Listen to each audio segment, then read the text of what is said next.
Connected. Connected. Let me be the calm when it get hectic. Let me be the one knowing you left it. Connected. Connected. Let's just hit the plug and get connected. Feel it through your body, don't want my lecture.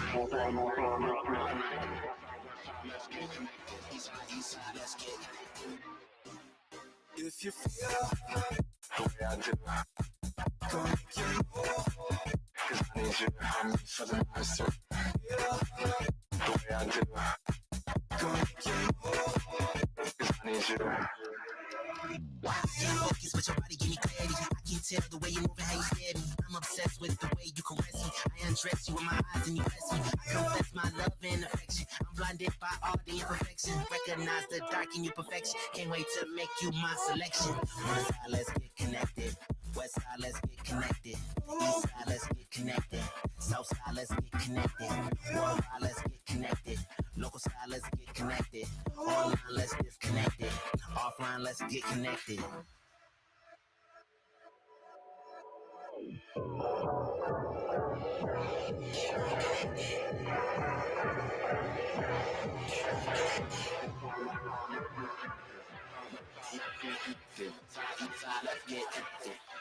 Let's get connected. The way I do. Cause I need you to help me for the master. The way I do. Cause I need you. I need you. North side, let's get connected. West side, let's get connected. East side, let's get connected. South side, let's get connected. Worldwide, let's get connected. Local side, let's get connected. Online, let's disconnect it. Offline, let's get connected. I think tonight was my fault. I don't think it was y'all's fault. I was talking a lot. It's okay. I mean, we all have our moments. Yeah. Well, that was a fun song to intro That with, was- ladies that and was gentlemen. Yeah, I know, right?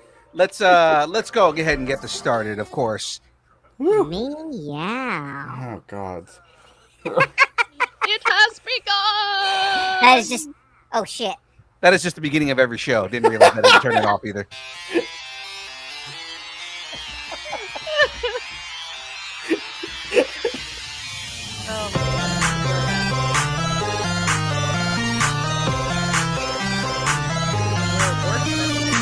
I don't know. That was horrible. Let's just start this.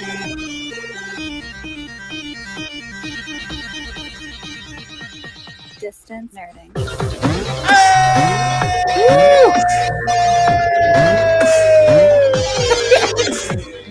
What's up, everybody? That's right, ladies and gentlemen. It is that time of the week. It is Thursday. We are here to build Lego, talk with interesting people, and do brackets. Ladies and gentlemen, you are Bracket now. tonight. Yeah, ladies and gentlemen, you are now watching the build. And to my, I guess my left, right there, the wonderfully lovely lady right there. It is Jen from Frey Comics. Woo. Thank you. And to my kind of it's just below me. He's under me, below me. It's the cosmic entity known as Shadow. Shadoo. I wish you could put it on my mic when just randomly. That would be amazing if I could do hilarious. that. I think it's just anything that's on my mixer. Yeah. Also, hence why. Yeah, we're good here. It's fine. See again, the deep voice I don't mind. The demon's fine. Yeah, the demon's fine. I'm used to the demon, but you know. I imagine this is what the Celestial Knight's voice sounds like.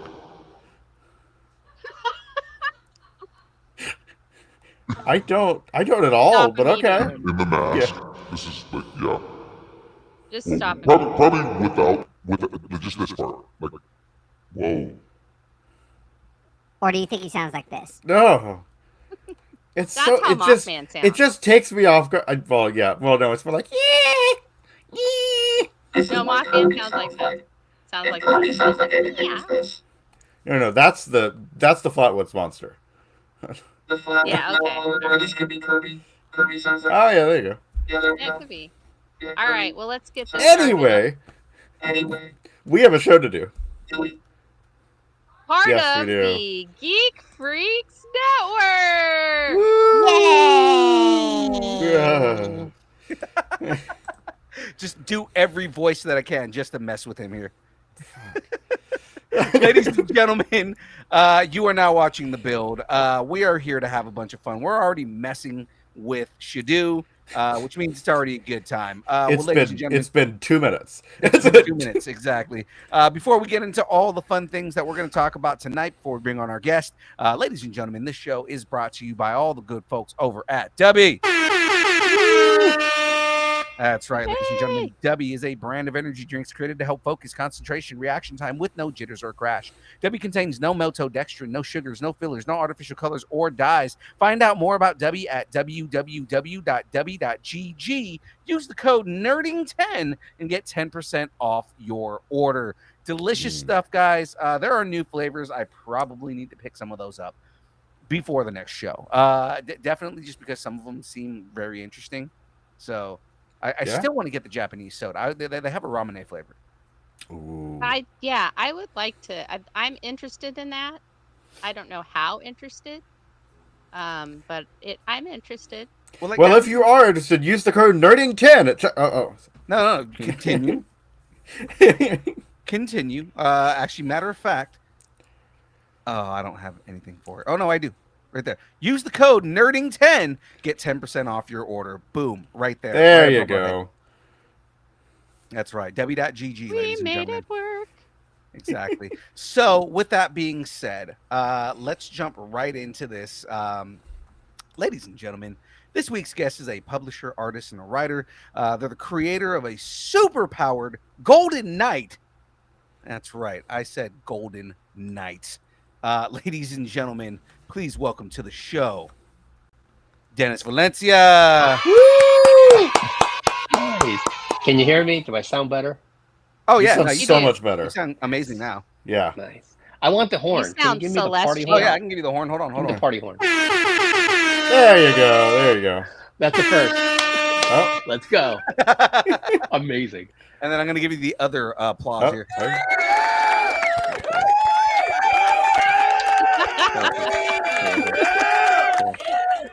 You guys are ready. Yeah.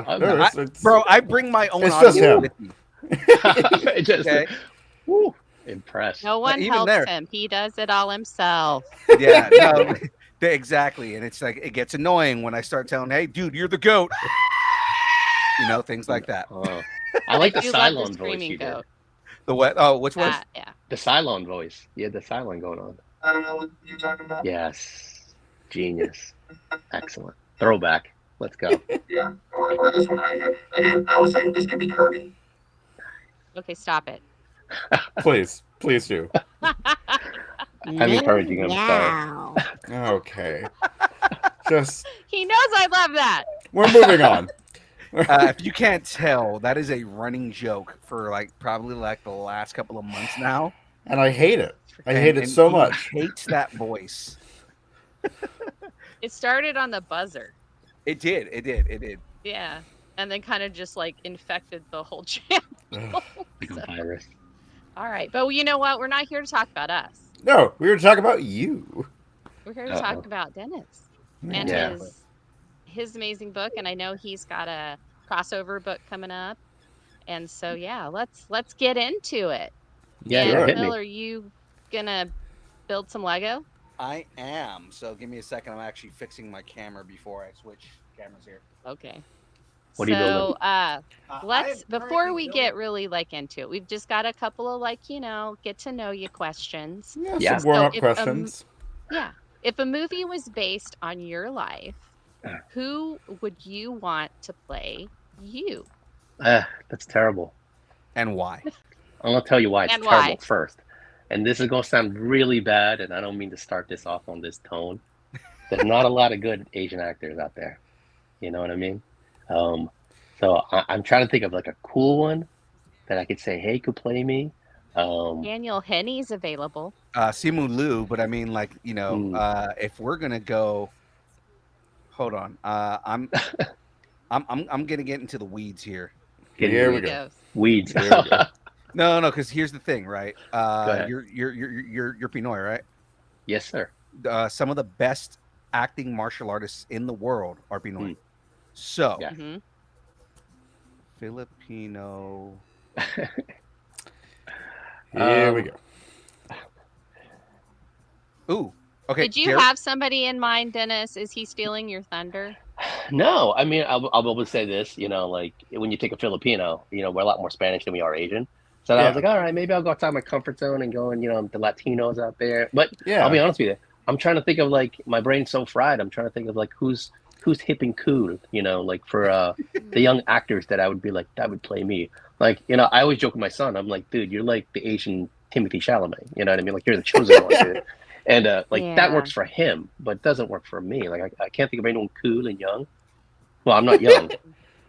I'm not cool. But so Actually, Okay. so I was actually gonna do this. So, Do it. so I know he's got somebody. Yeah. Yeah. This happens. Are we scared? You No. could be, but You but should get be. this. Not him from a couple of years ago, but probably now. Dave Bautista. If I had and traps, he's Well, like I said, he's not- slimmed down though too. not Dave Bautista from a couple years ago. If you see Yeah. Dave Bautista now, he No. lost Okay. a lot of his mass yeah, so that he could get better roles because he doesn't want to be like the big hulking guy anymore. yeah, Right? Mhm. I like So, it. I like Dave- it. And he collects lunch boxes. I mean, can't get better Dave than that. Bautista's a massive nerd, man. I love Yeah. how Yeah. nerdy Oh, he yeah. is. Okay, Yeah. I'm writing that down. And super grateful for everything. He's Only just because I can throw super this in my wife's grateful. face. Yeah. They said Dave Bautista could play me in a movie. Exactly. How hot Take am I? that. now? Been decided. Thanks, guys. We have spoken. Or we can have Dan Inosanto just pull somebody out of like the ether, right? There just you go. because he's gonna probably pick somebody who is one of his proteges, which means that we're gonna make Dennis's life an action movie, and he's just gonna beat the crap out of everybody. That's fine. That's fine. I gotta latch onto something at this age. That's awesome. Like I By said, day, comic book writer and creator. By night, kung fu master. Crime fighter. by night he is the Golden Knight.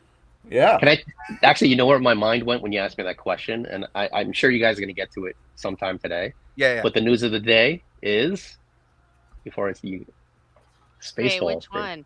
There's so many Spaceballs. things. No, I no, watch Yeah. so much They announced- content. Are you talking about Alex Padilla getting No, handcuffed? no. They announced Spaceballs today. Yeah, I went right to Spaceballs when you said that. I was like, that's been on my brain all day. Yeah, Spaceballs too. Okay, Ooh. all right. Yeah. Spaceballs. I love it. Spaceballs 2, in Space my Baller. head canon, in there my you head go. canon, Spaceballs is the sequel to History of the World Part 1. The best Amazing. part of that, if you go to the comment section on any of those announcements on any social media, everybody started doing Spaceballs the comment section. Spaceballs the comment. Oh my gosh, that's hilarious. Genius. No, well, Genius. the reason is at the end of History of the World Part 1, they have like for the next part, right? And it's Jews in space is one Oh. of the things. And then they did Spaceballs, and I was like, this has to be the sequel. Well, no, Nailed so, This is the sequel. Nailed It's not official. so there was a joke about the sequel in the movie, and Mhm. it's Spaceballs 2: The Hunt for more funding. That's yeah, right. yeah. But And anyway, I think what would be a funny joke is if they called it Spaceballs 3, still looking for funding for Spaceballs 2. Genius. documentary, and they could have a documentary crew following them for Spaceballs 4. Right. Yep. See, there you go. That All is right. great. So, As you can tell, Dennis, we go off on We do. tangents a lot. it's good. So just We're also welcome aboard. we're also just a random comedy podcast. So I mean, Yeah. we will say the dumbest jokes just for Yeah, the hell of it. I think I'm ready. comedy may be a bit of a stretch, but okay. You're like a We witty make quip fun of here or there. Yeah. ourselves. Yeah. I mean, yeah, Anyway, so, well, we'll move on here. So we have a segment called Growing Up Geeky. So what did you geek out on when you were a kid? So well, I'll start. Into comics since early '80s. I'm gonna date myself. My first comic I ever got was Amazing Adventures #5. Had the Blob on the cover. I was like, oh my god, the Blob. He's like this humongous, big fat guy. I couldn't get over it. I was like 5 years old. Like, this is amazing. Like, I couldn't even buy the comic. My brother bought it. I was like, that's amazing. I couldn't get over it. But then I got into comics. My brother's best friend, he could afford comics. So he bought comics, and every time my brother and him would go out to play sports or whatever, I would sneak in his room and I would grab his comics and read them.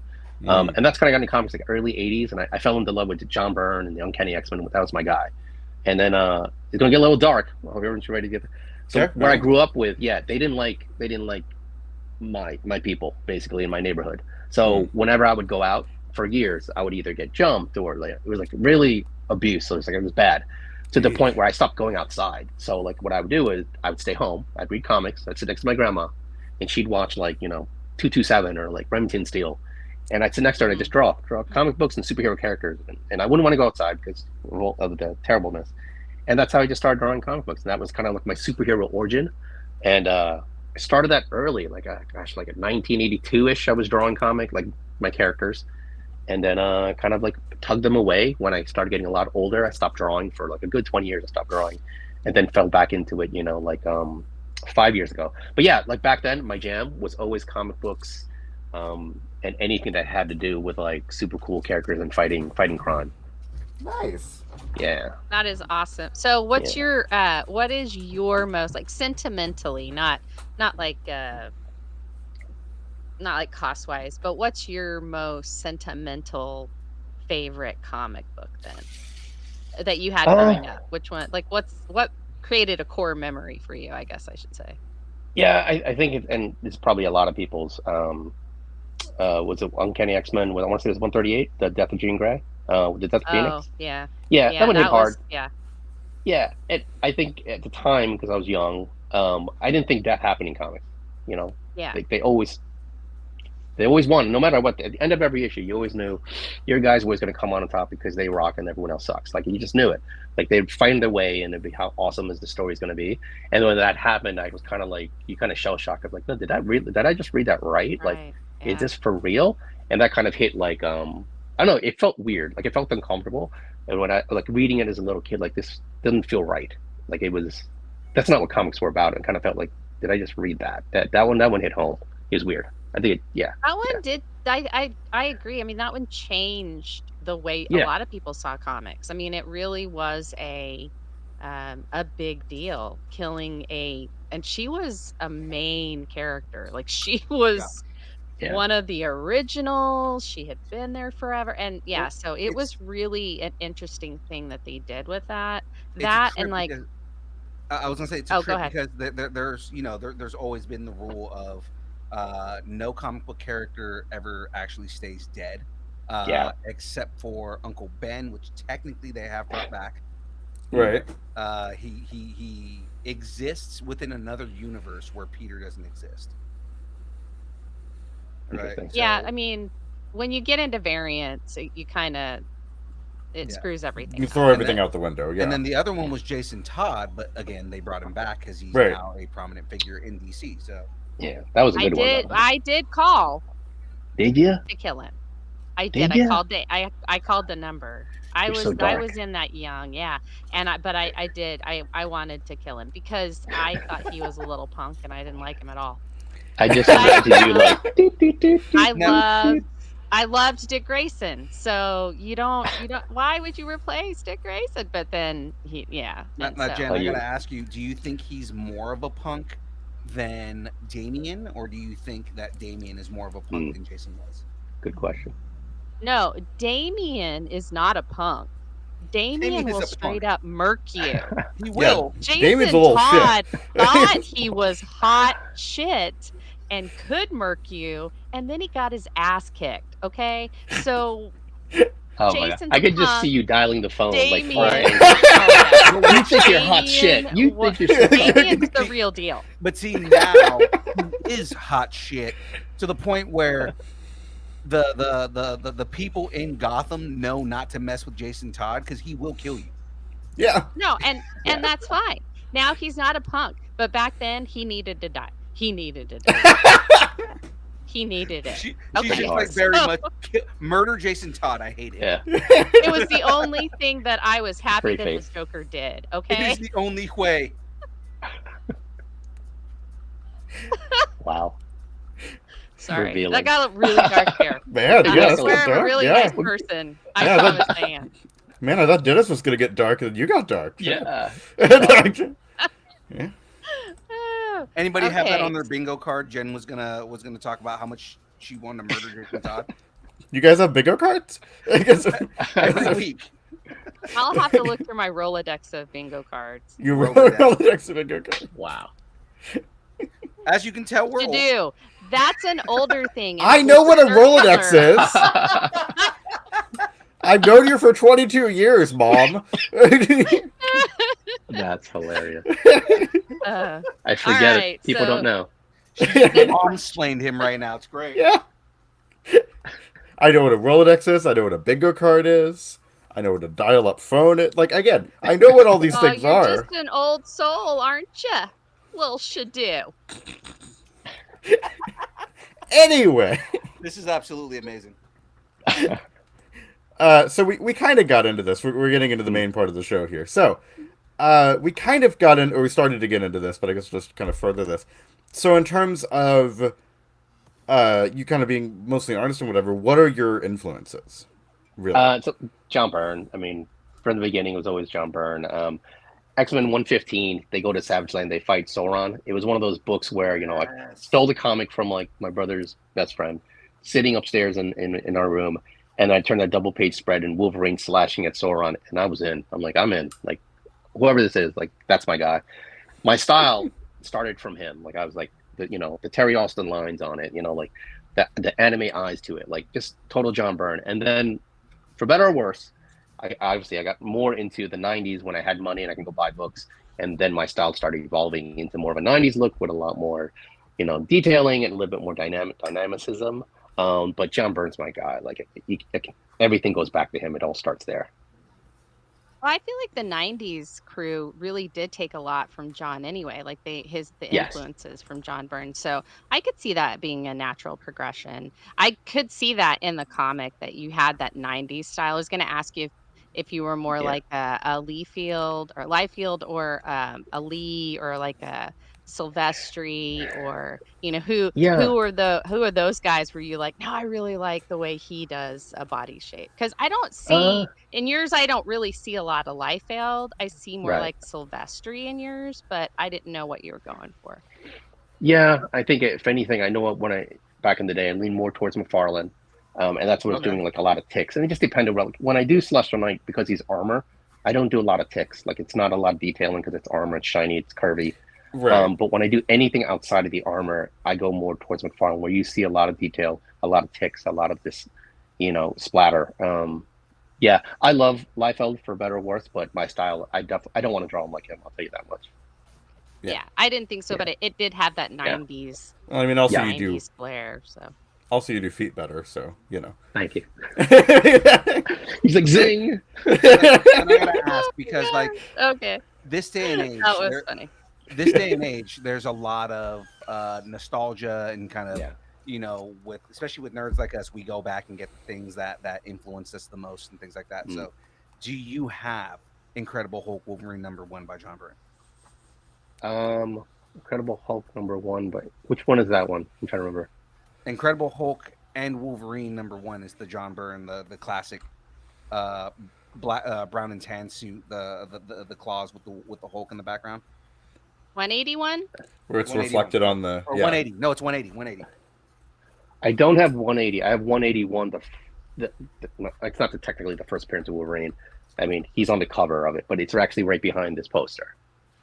Nice. Yeah. Yeah, that's my biggest grail. I mean, That is the Possible. grail. It's just like same thing. Like, my favorite character is Deadpool. So I have New Mutants #90. It was New Mutants 92 or 98. I have it right here. I gotta go grab it, but I have that issue. And that's that's my holy grail. yeah, I have it. I have that on the wall too behind here. It's a 9.4. I think it hits for different. When you get it, when you first get it at like We bought it. Like I went to the comic store in Elkingville, Staten Island, and bought it. You know, like oh my god, like I just bought it and it looks super cool. It was different. It was different than anything you ever saw. So it kind of hits different when like I bought it at like cover price, which I think was like $1 at the time, till now. But yeah, super cool. Like my kid always looks at it when the movie came out. He was like, "What's that? Is that worth a lot of money?" I'm like, "It depends. You know, it's not a lot of value to me. You know." Yeah. It is to me, kid. It is to me. I can't. I would also have depends to on what rob edition. multiple banks and probably the U.S. Mint to get the first appearance of my favorite character. But I Oh, do yeah. actually have. So Batgirl is also one of my favorites, Oof. Dennis, and That's I rough. actually do have her. I actually have the Detective Comics 359, her first appearance in the Nice. comics, and then I have a panel from it with Nice. That Carmine is right in Infantino's front of you. drawings It's under. Yeah, it's right- right in front of yeah. me right now. Nice. Just he did some pencil drawings under it, so I have that. So I'm like, I think I'm doing okay. but That's if I awesome. wanted like a Sensation Comics #1, that would I'd have to go into thievery to do that. Yeah. And Shadu doesn't. Shadu has, I think. No, he doesn't. Who is your favorite now? You don't have one. It's I don't. okay. I don't have one. Really? I would expect. I He's would more of expect a Shadu- D&D guy. Exactly. There's Mm. all I would of- expect Shadu to have something D&D holding. all up, of these so. all of these comic people and then me. So it's So okay, clarify D&D for me because I played D&D when I was a little kid, and I Yeah. had like the Dungeon Master's Guide, like the one with the big red demon on it, like that whole yeah, like. cool. So But my buddy plays D&D now, and it's nothing like the D&D like I played. So I don't understand the two. Like he has like guns and grenades and stuff. okay, where mine that's was, like, his own. Aladdin. That's his own thing. Got it. That's Okay. his own thing. It's Got that's that's the whole homebrew. He's homebrewing all of that. Yes. So Then I understand. hence the name if you're but Yes. yeah, so yeah, no, it's different. It's changed. We're 5 editions through now. Okay. So yeah, it's Yeah, when we did it when we were kids, Dennis, Yeah. it was like basic, like, okay, you have 3 spells and, Magic you missile, get yeah. 5 levels or something, right? And now it's like you can go up like, what is it, 20 levels? And yeah. there's like And now spell slots your and all character sorts of Frey stuff. can just make an earthquake. Can just make the ground make giant cracks in the ground. Like again, Oh, wow. this is So it's I'm gotten playing a cleric. yeah. I ain't doing no Hilarious. healing. I split the earth into, or split the like dungeon in 2 basically, or 3. And and I this one ruined shot city. like people all the time. Yeah. Yeah. Weird. I'm pretty cool. I'm half dragon. It's like a See, big deal back in this the is day with all- the fireball, you know? Right. Right, that's yeah. that's still a big deal. That'll still Oh, is it? yeah. That's still a Interesting. thing. But Yeah. Just yeah. play a wizard and you'll get it. It's fine. yeah. I get it. Do you guys cosplay? Jen, do you cosplay? I cosplay. Me? Nice. Okay. I have in the past. I cosplayed as Wonder Woman for a few years, but Zatanna. I did Zatanna one year too, but Nice. I'm not like super into it because I do not sew at all. Like, It's a big deal. Yeah. couldn't I sew a do straight cosplay. line if you. If you look at our at the Disconcerting Instagram, Yeah. I cosplay as Deadpool cosplaying as a unicorn. That's pretty cool. Yeah. Where did that come Himself from? Unipool. Where did that come from? That came from I could not afford to get a Deadpool costume. So Some I was budget. like, okay, yeah, it really was just like the cheapest budget thing I could. I was like, so what would be if Wade went to a Comic-Con and he was gonna dress as something, what would it be? Right? And I was like, well, a unicorn onesie is not gonna be expensive. Right? All I gotta do is get some blue Crocs, right? So blue Crocs, white socks, unicorn onesie. I'm wearing a Under Armour shirt under it. Tough. Got some shooter's gloves on. I do have the Adventure Time watch that he had in the movie. That I actually did get, when it was a thing at Burger King. So little did I know that it was gonna be fucking billions of dollars. Did people stop you to like take pictures with you? People do take, yeah, people stop me all the time, Nice. specifically with that.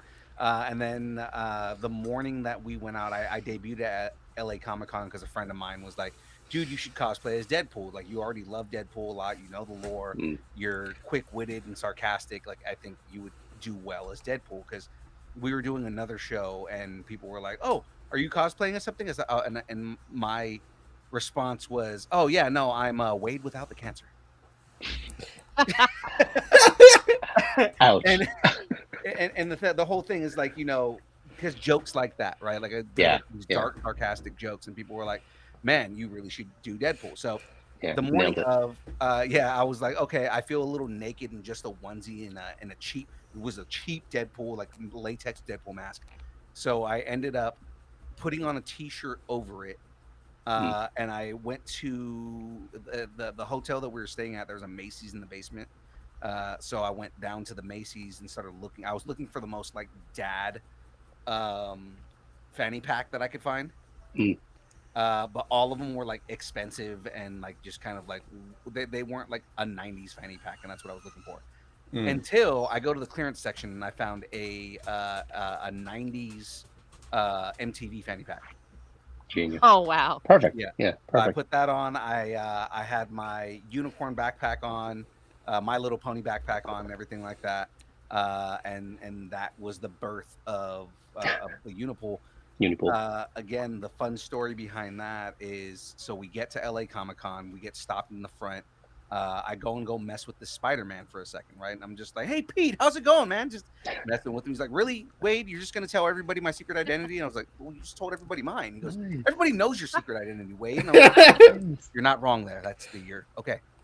No, I'm sorry, Pete. I did not mean to do that to you. I mean, Spider-Man. Yeah. So, but it's like very like that, right? So we get stopped by this one of the people doing press for the con. And so he goes to go interview Spider-Man first, and I'm waiting there. Next thing I know, somebody walks up to me, puts their hand on my shoulder. I can barely see out of the mask that I'm in, and goes, I don't know if you know who I am. And I catch a glimpse, and it's Rob Liefeld. Stop. Yes. Oh. There's a picture. Stop. There is a picture. Amazing. Yeah, and he puts his hand on my shoulder and goes, I don't know if you know who I am. And I heard the voice, when I recognized who it was, I was like, Papa? Nailed it. Yeah. And he starts laughing, right? And he goes, I'm doing a presentation on stage later. We're doing I'm doing Deadpool cosplayers at cons, and I would love to pull you on stage and analyze this whole getup you have going on, right? So we do all that. In the process, I ended up buying some Deadpool swords, so I put those on my back under the backpack and everything like that. We get on stage. Oh God. And so he's going through everybody and asking, what's your name and what do you call your cosplay, right? And he goes, he gets to me, and he goes, so what's your name? And I go, David Byrne, right? He immediately starts laughing, right? There's a couple chuckles in the audience. He goes, if you didn't get that, that's the lead singer of the Talking Heads. Yeah. Probably one of the most Deadpool jokes that I've ever heard. Right? And that's just like, David Byrne. And I'm a unicorn, right? And I think he gets it, that I was like, oh, you're still in character, right? So he goes, okay. So then I finally take the mask off and I go, okay, so my name is Philippe. I go by, I guess you can call it Unipool if you're going to give it a name, but the idea is, this is Wade going to a Comic-Con. If Wade went to a Comic-Con, he wouldn't dress as himself. He would want to cosplay as something else. So the idea is, it's Deadpool cosplaying as something else, but he's so self-conscious of the way he looks. He still wears the mask, still wearing gloves. You got all the little pop culture things that are on here, even the things you can't see. I was wearing Thanos shorts under the That's amazing. the thing, which Of course you were. right, which is like another Deadpool joke if you don't understand that. And that was kind of the birth of that character. So in that sense, then the main upgrade I've done, I bought a $500 movie replica mask with expressions. Oh. So that's the mask I wear now, and it looks more character-like and whatnot. but I'm not one of those, kind of quiet cosplayers that's just like walking around and is like, Yeah. oh yeah, I'm Deadpool. No, I'm loud. I'm walking around the con. I'm cracking jokes.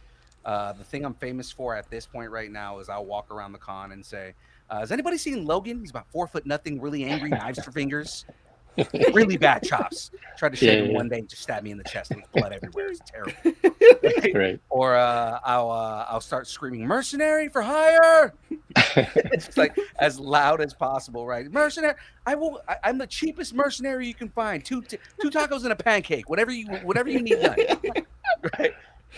And I'll always get like, Weirdo. oh, what about chimichangas? Fun fact, I actually don't like chimichangas. It's the word. I like the word. It's fun. And it's things like that. Yeah. One time I got mistaken for Ryan Reynolds, and I was like, no, I've got a dad bod. Yeah. That man. So you're Ryan Reynolds now. No. Yeah, I was like, that man is a god. I Touche. am not, right? And one girl goes, that's what Ryan Reynolds would say. And I'm like, touche, you're not wrong. Yeah. Because it actually is kind of a known fact that Ryan Reynolds will go to cons wearing his Deadpool costume. What con are you going to next? Like cosplaying? Next one we're doing is in Reno, Nevada. July. We're going to Silver Age Comic Con. Nice. Okay. I was hoping you'd be at Heroes. I'm going to Doing Heroes next week. Oh no, yeah. Oh. We want to do more cons, but anyways, I've talked enough about myself, and I Yeah, I was about to say. So Phil, thank you for We're gonna coming back for to the you. interview. Yeah. Thanks for telling This us is great. that really long story. Yeah, wonderful. Exactly. We're Dennis, give me adding. the pluggable now. We're going to add another 15 minutes to his interview, so let's. Okay, great. Love it. Anyway, so moving on. How did you get involved with Homebrewed Comics? When I got into the, I guess basically I stopped drawing for a long time. 5 years ago, I got into like a really weird funk. And my wife was like, hey, you're better when you draw. So why don't you just start drawing some stuff? So I started doing some blank sketch covers, threw them on Instagram. And from that, I started getting commissions. People were just like, oh, I like what you did. Like commission here, commission there. And then I started noticing indie comic community stuff. And I started to see characters I've never seen before. And I'm like, oh, cool. I did start doing fan art. And the fan art started catching on. And then an indie comic creator reached out to me and said, hey, can you do some covers for me? Did some covers. It was a bigger commission. I was like, oh, I can make some money off this. And then from then on, it started meeting people. And then I met Chris from Homebrew Comics and Drew Leinhardt, who was my partner in this campaign when we were under a different publisher, Savage Sandbox. We kind of met there. And then I did some work for both of them, whether it was covers or pinups. And that's kind of where we met in that kind of lane. When Chris took Homebrewed and make it Homebrewed Comics and made it his own, because he's local, we're only an hour and a half apart. So we always do cons together, or we do like signings together. Any kind of thing I do locally. Chris is my guy. I'll hit him up from Homebrew and say, hey, man, you want a table with me? So like we could do Heroes next week. So when he kind of took his business to a different level, he just said, hey, man, like whenever you're ready, jump on in. So Drew came in, Drew Leinhardt from Caspian. He came in as like the web designer. Dan Price from Bigfoot Knows Karate came in as marketing. And then I just came in as talent. I was like, hey, I'm the talent. And then right now I'm going to start running their Whatnot shop and doing more of their social medias moving forward. So friend, cool. friend of the show, Awesome. Dan Price. oh, he's the man. Yeah. Dan the man. Yeah. Dan's been on. Well, Chris has been on too. Chris Yeah. was on last. Dan's yeah. been on twice. Well, Dan's okay. the best. All right. All Dan right. Yeah, lover. Dan's the man. Yeah. That's awesome. So, okay. So let's just talk about the elephant in the room here. Yeah, we're gonna jump around. Celestial Ooh. Knight is also a D&D thing too. So Oh, no way. Hit me. before Shadu had read your comic, Yeah. he thought that your comic was D&D as well. No So way. he was Or like, was all at least excited related. Well, I mean, that- I know that like with Chris and all that, a lot of his Yeah. stuff is based on his campaign that he did, because he did like a superhero campaign or whatever. Yeah. So a lot of that His is based on friends, that. So I was thinking, oh well, maybe it's everybody's doing their He's like, characters all or of them whatever. must do that. It was like, I was Dude, I didn't even know this. Like, how could I find out more? Like, do I? oh. well, you just Google Celestial Knight and Like it'll D&D? come Yeah. up. D&D. Yeah, D&D. Well, let me yeah. actually see what we're looking at. If I'm... Oh, he's going to do that. Okay, while he's doing that, Yes, let's please. ask you another question. All right. So, this kind of goes to your book, actually. Mhm. What goes into choosing that? Like, what made you choose Celestial Night over something else? Like, Yeah. So when I start, when I was drawing younger, if you see issue one, there's back pages to it in the original drawings of Celestial Knight. The earliest drawing is from 1987, so you'll see my pencils from 1987. He's actually called Star Knight, and then you see the following year is another picture where he became the Celestial Warrior, and then the next year he actually became the Celestial Knight from both of those characters. So you see my original art from 1987, 88, and then you see the final product. When I was got into indie comics, excuse me, one of the creators I was working with, he just said, they were all releasing books, and there was 9 of us at the time. Every one of them had books coming out. Chris was pumping out books left and right. Dan killing it, and I was just doing like fan art and covers. And then one of the guys just said, "Hey, do you got anyone? Like, you're like the last in line of all of us." And I was like, "Yeah, no one's ever asked me." I go, no one's ever asked me." And then he goes, "Well, I'm asking you." I said, "Yeah, I got this guy I did in like 1987." He goes, "So what are you waiting for?"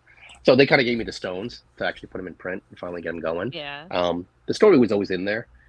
So finally got to put it on paper and kind of, I'm not a writer. So for me to do that, bust open the writing chops it's a stretch. So even when you read issue one, I'm kind of like, I'm still learning.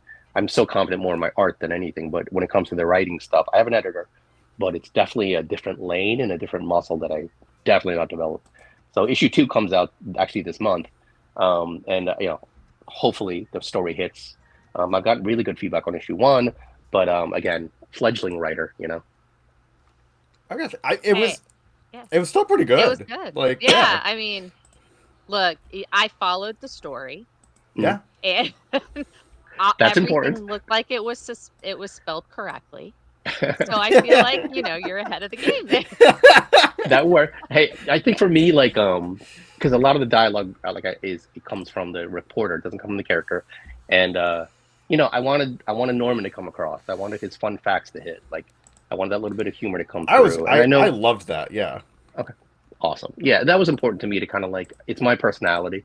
So that even in issue 2, there's more of my personality comes up with the little quips or little funny things I do that to me, it's the little things that take it over the top and make me happy. Because at the end of the day, I'm living my dream of making my book, and I'm going to make my book how I want to make it.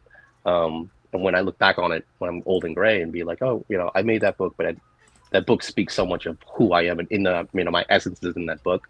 So I just hope that would translate to those who read it, Yeah. I love the art. I was going to tell you that monster, that purple and green Yeah. monster that you have. Oh my Thank you. gosh, that was so beautiful. I Thank you. loved it. I love kaiju. I Yeah. loved it. So, yeah, kaiju. That's actually what I say when people bless me. I say kaiju instead of thank you. Oh, it's cute. So cute. I'm me, but back to you. And you Yeah. actually answered like 3 of the Yeah, you questions did. we had for you. Huh. So I was like, Okay. I mean, we kind of touched on inspiration for like art in general. So where did the inspiration for Celestial Knight, I guess, come from? Even all the way back in when he was Star Knight or whatever. Yeah, when he started, I back in the day, I started reading Iron Man, and there was Bob Layton was doing Iron Man, and there was a cover that kind of caught my eye. It was Iron Man had just I think he just knocked out the Hulk. It was actually Ant-Man standing over the Hulk, and Iron Man had just floored him. And that cover in his Bob Layton book, I think it was Michelini had written it. It was one of those that kind of stuck in my head. And then from then on, I started drawing metal. And it was kind of like, how do you do the lines and how do you make it look like metal? And from then on, it kind of just became my thing. And then as I got, as I drew more, I didn't see a lot of metal out there. Like a lot of people weren't drawing metal, they weren't doing characters of metal, other than Iron Man. Maybe it's why they weren't doing metal. So when someone said, hey, you bring someone out there, like your own OC, this one definitely popped right out. I'm like, yeah, I don't see a lot of this. I know I'm pretty good at it. And actually, I'm hoping if you guys see, when you guys see issue 2, it's going to be a complete departure from what you see here. My coloring has changed and my line weights have changed. So it's fun when you see something I created 2 years ago and how my style of art has progressed, hopefully for the better. Right. But yeah, hopefully you guys can see issue 2 because I've definitely taken my art up to a different, lane, and I'm hoping it hits. Well, Well, when it this comes out, we'll have to have you back on, and then you can like give us a Yeah. digital copy. well, no, this was I mean, this art is pretty incredible. So I can't Thank you. imagine how good it's going to be And the Yeah, in the second flashbacks one. being in that sepia color, I It's loved that. really, Where it was yeah, more it's there's picture-like than. a lot of You know the really secret? interesting. Yeah, Dan Price. Dan Price. Uh, He goes. Yeah, he sent me that kind of sepia tone thing. He was like, "Hey, why don't you oh. try this?" And I was like, "Nailed it, dude. Nailed yeah, it." Yeah, a lot of very interesting stylistic he choices. does that in Beef and Yeah. No Karate. Yeah, Yep. Yeah, He's a good one. so I well, just no, I liked mean it. it It was ties. neat. Well, Thank it you. does kind of tie the aesthetic together with all the rest of the comics too. It has that. That's good. Yeah, and I So, think, and you guys correct. Like when I started to create the character, mm, this is just me. yeah, It's all about origin story. So Spider-Man has his origin, Batman has his origin, Superman. If I asked you right now, you guys are gonna have superpowers. All of you guys have superpowers right now. Would you risk your life to save humanity when you know half of humanity kind of sucks?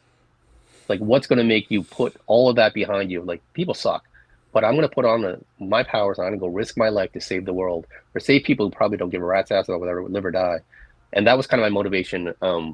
In issue one, I'm building here. So issue one, you have that background of his dad, and that's me. That was my dad. He left. He went to America to start the American dream, and that was issue one. That's a little bit of motivation. And then issue two, I have another layer of motivation. And then issue three, it's a 3 issue arc. You'll have the third layer of motivation. So for me, it's always been important to me. Like, you can get bitten by a spider and your Uncle Ben dies, but what's going to save me from saving the whole goddamn world when Galactus shows up or something like that? Right. And that was really part of what I wanted to get across. And hopefully, when you get to issue three, it'll be okay. I see why he's going to do what he's going to do, and not just because intrinsically he knows it's the right thing to do. Right. Right. It actually gives him like a true motive for doing the things Yes. that he does. I like that. I like that a lot.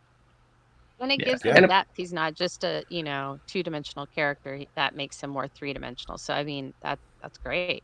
yeah. And I say, like, to you guys, like, if you guys got all powers right now, would you go do that? Just because you have powers, are you going to go out there and risk your life? You know what I mean? I mean, yeah. I guess it depends. Yeah. Yeah. So here's the thing is, and this is where we get philosophical on this. Right? Here we go. Hey, Let's go. Bill, I'm not going to go too much into it, but I mean, like me personally, I'm timing you. I know me personally, I would, and it's because of the capacity for good that I've seen in humanity. We see a lot of bad. There are a lot of things that that makes you lose faith in humanity. But I mean, there are a lot of things that I do see. There are good people that exist, and it's those people that would make me want to, because it makes me feel like if there's one good person out there, then the whole world isn't bad. Yeah. Nice. Yeah. No, See, that's and good. then that's genius. Like, that's awesome. That's real. That's authentic. That's genuine. Like let's translate that into a comic, and Right. let's let that panel, those words, let's see it land. Like, that's good shit. That's great. Yeah. I mean, yeah, that's Yeah. what we were gonna get to your writing, like writing inspirations and stuff. So, then I guess just kind of expand on that. Like, what's your writing process? So 90s kid. So I work Marvel method, So I draw everything first, and I know my beats. So I know in issue one, I want to start with, him setting his background, his character. I knew that I wanted a montage of the powers because I had to rush the powers in there. I wanted to make sure the hook of the story was, why is he going to do what he's going to do? It's going to go back to his father, the American dream. American dream is really important to me. It's why I'm here, why I'm doing where I am today. So I knew my beats. I knew we wanted to fight a kaiju in Times Square. I'm originally from New York.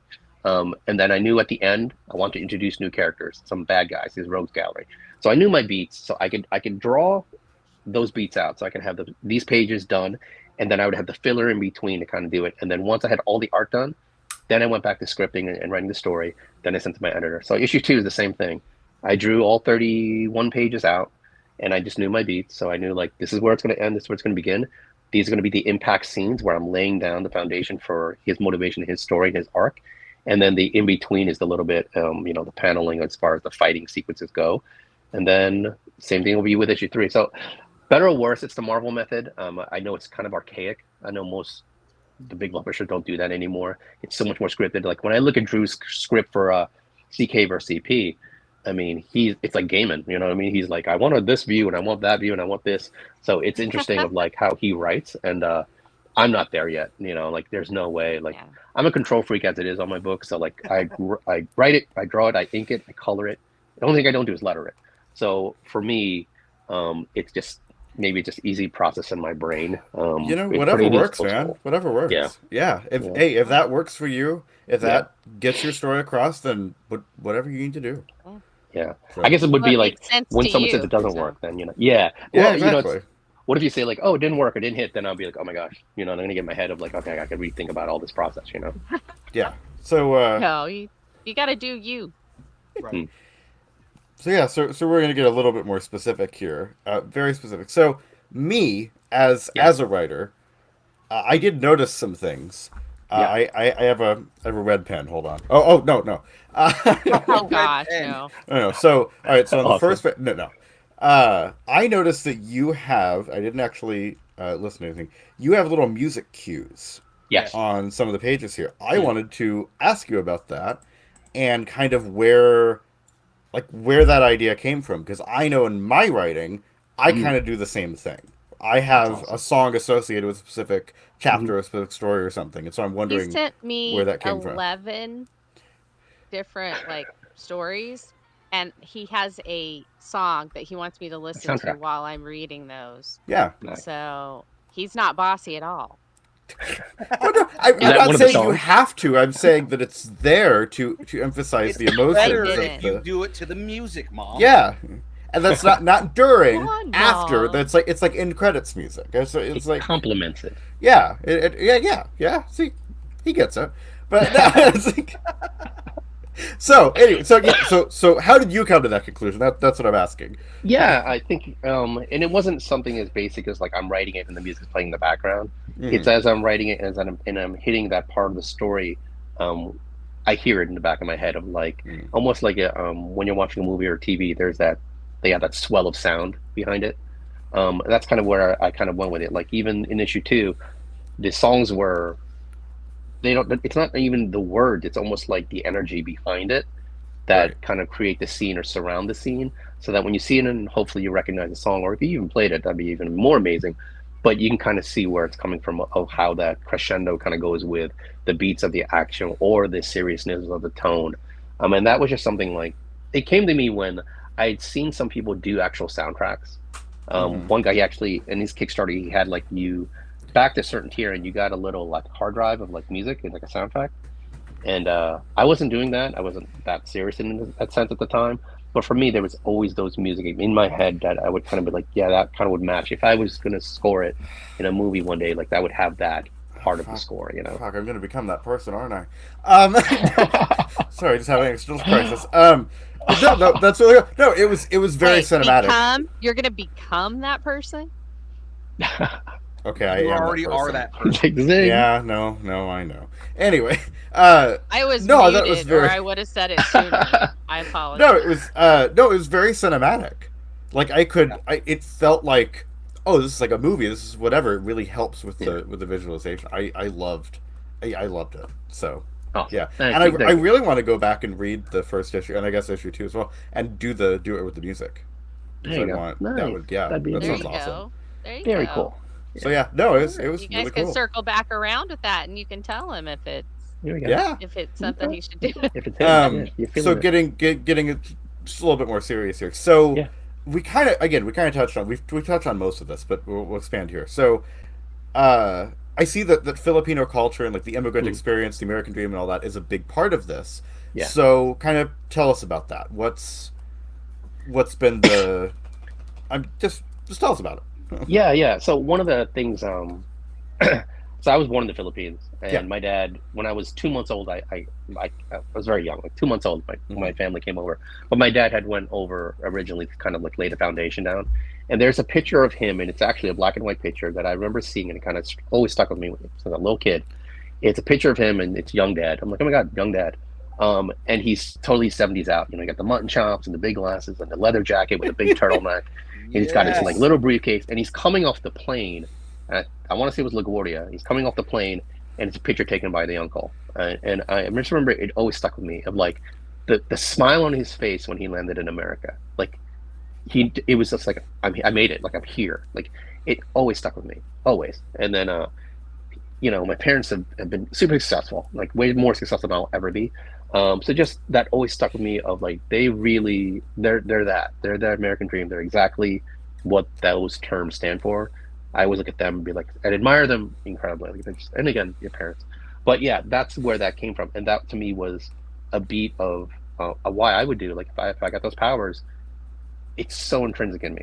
Like I know some people, the times are different of what that American dream means, but me, I still stand on to that of like coming over and working hard and making it successful. And I look back, and maybe because I grew up around it, but I see my parents came in with nothing, and then they turned into this amazing life for all of us, all the kids and all that. So, but yeah, that was the crux and the meaning behind that first issue of like, I really want to have that character come into that, and that's going to be his motivation to like mean something to me, and it does mean something to me, you know.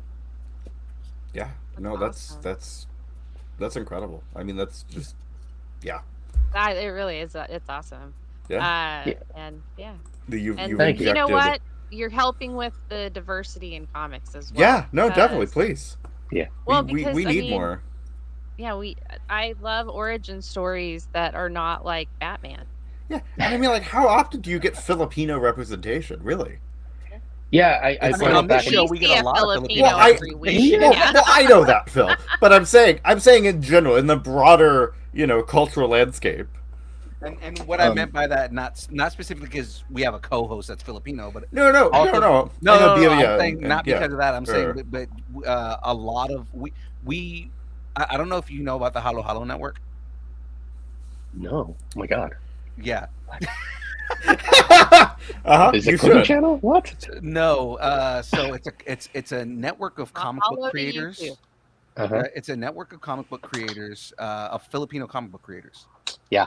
Right. So we've had almost all of them on here. Diwata, Lumpia, Lumpia with a Vengeance. Yeah. Yeah. Yeah. We've had all them on the show. We're Wow. really close with the guys from Lumpia, right? So I mean, like, Nice.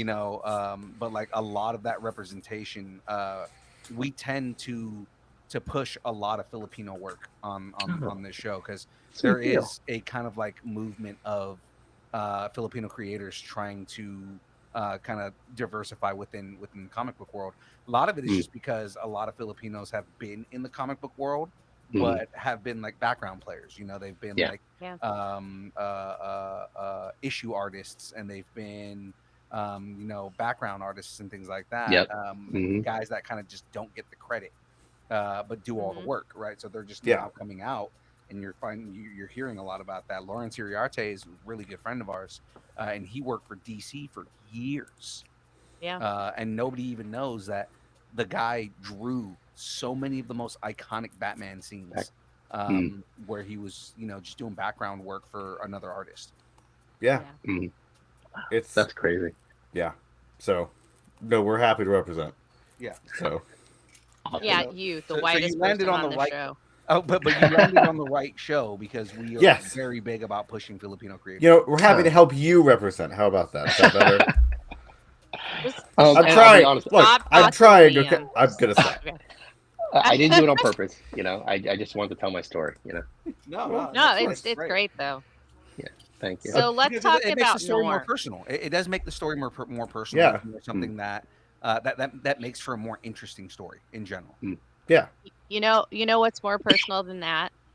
The dog, Norm, because it's Yeah. based on your dog, right? It is. Norman's my buddy. He's always around. He stinks. I call him Captain Stinks. He's. Oh, I get it. I'm not being mean, but he's slow. So he's a very slow guy. He's just the best. Like my wife is like, why do you? She's always like, he's your favorite. Like, oh, he's my favorite person in the whole house. Like, he's just my favorite. So when I always wanted to have like my characters, I always had a sidekick.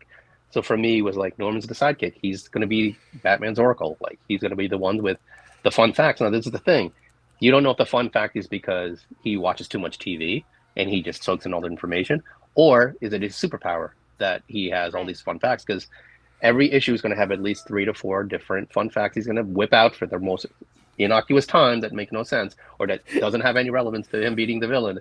But he's going to be constantly doing that. And that was just, one, it was fun.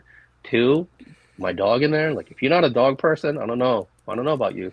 But but also just like I wanted my Oracle. It's I gonna wanted go. my Batman It's Oracle. gonna You know. go. No, yeah, I don't we feel do love welcome here. dogs. We No, do I love do. dogs. No, I know. I do love Yeah, dogs. I you am. have a dog in your room right now, I laying know. on her bed. I Don't even know. start with me. I know. No, Where? I love animals in general, Hmm. but prefer cats. So, okay. Hey, Moving as long as it's on. an animal. You would So, prefer Yeah, the we devil we animal. It's love great. animals. Yeah. yeah. Well, no, I'm I convinced said I was I'm a used to that Disney voice, Phil. princess, So, so um, no. So, this is a really, I was about to say this is a really nerdy question, but I don't Hmm. know what podcast I think I'm on. Caspian and Jeremy, Celestial Knight, are Yep. doing a crossover. So Yeah. does this mean the company is starting to try to move towards like a shared universe? This is a one-time thing. What are we kind of what's the deal with that? Um. Yeah. It's right now. It's a one-time thing. I think Chris has a vision of how he wants us to grow in the next year or two. I am that guy who wants more of a shared universe. Like even when I was scripting issue 2, I wanted to pull in like a line or two to say, hey, there's a Bigfoot out there, you know, with swords doing karate. Like I wanted to pull like, hey, there's a super team running around New Orleans. Like I wanted to pull that in, but you know, I think they're pumping the brakes on that. The thing with Drew and I, it kind of just developed naturally where he had a space guy, I had a space guy, and he just said, hey, we should do a crossover one day.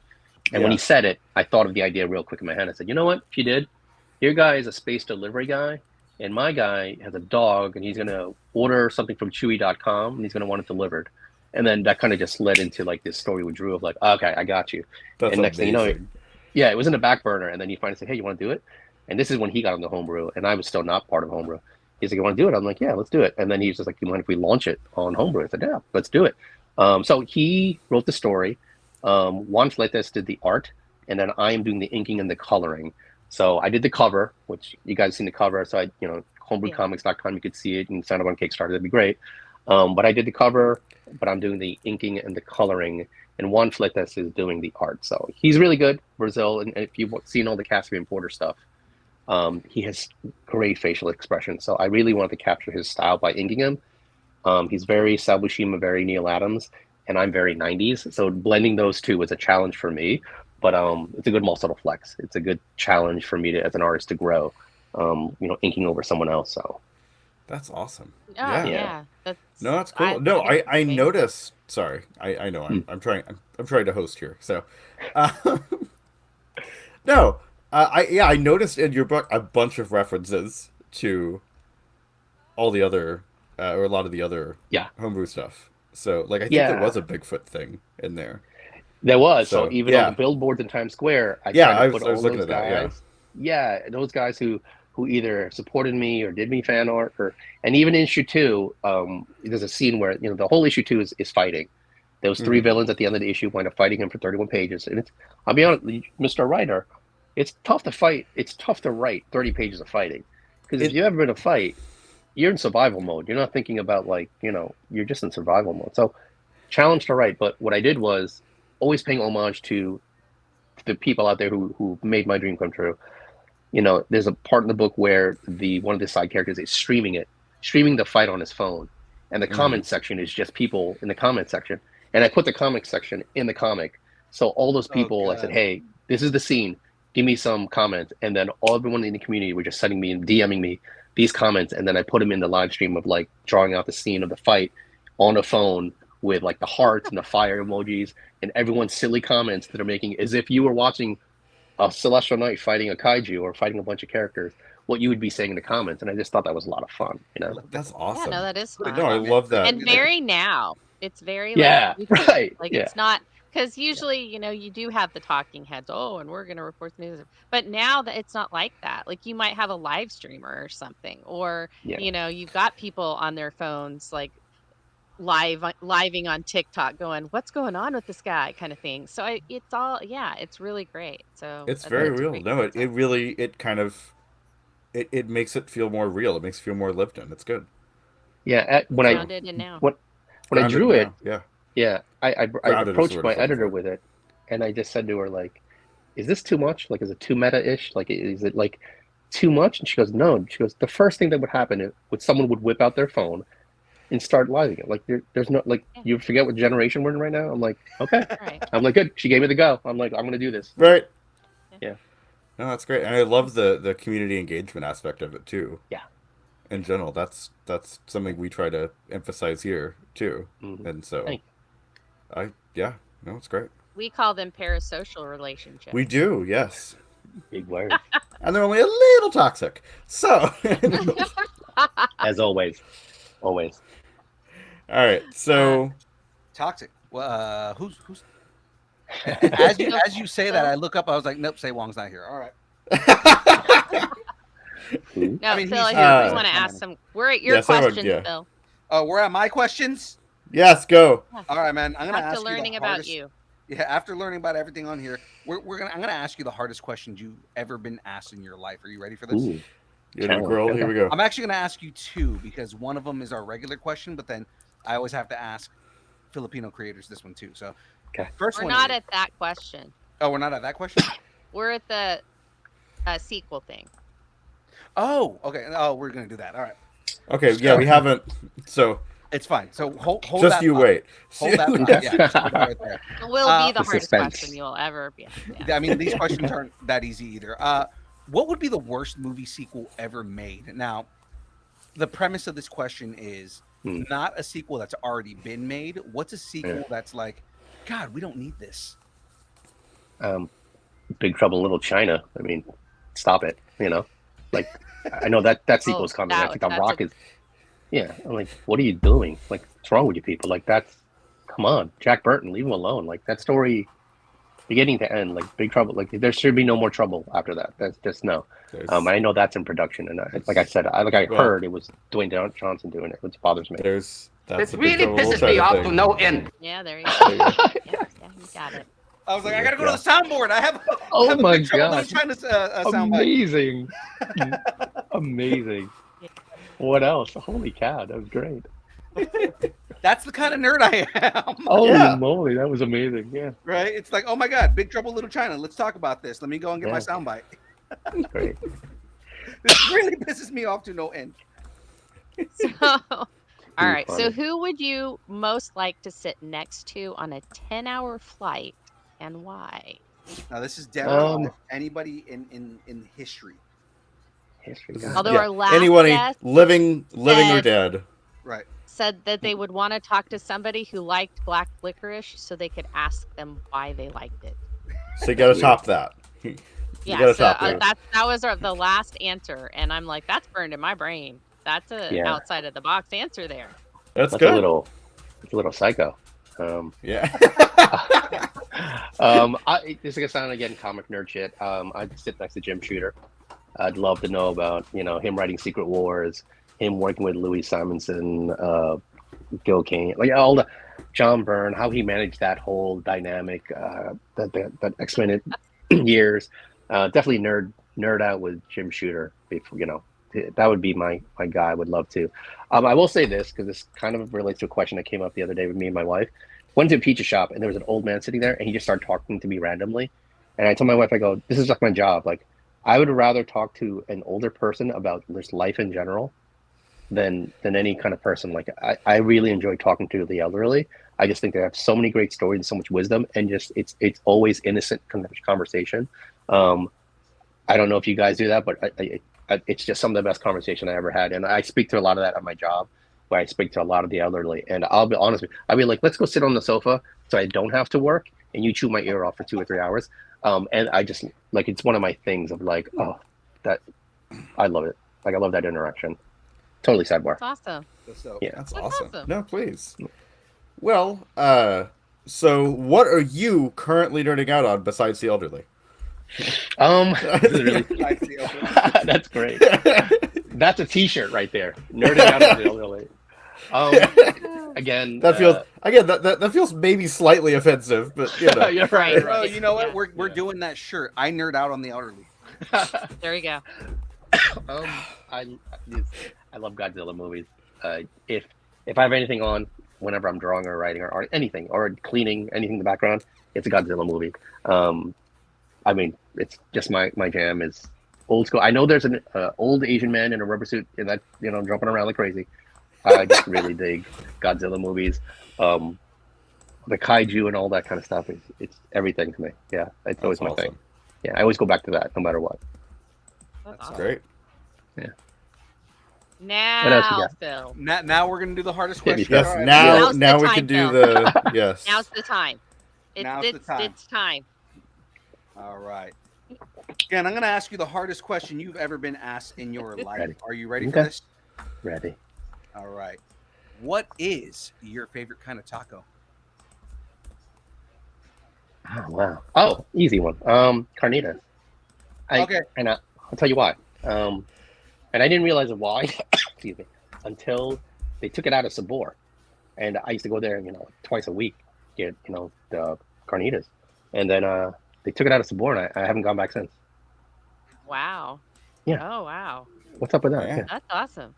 Yeah. Yeah, I don't know. no, It's that's awesome, great. But Yeah. I'm angry. Yeah. Not happy. Yeah. Not happy. He's hulking over them and getting rid of carnitas. I like it.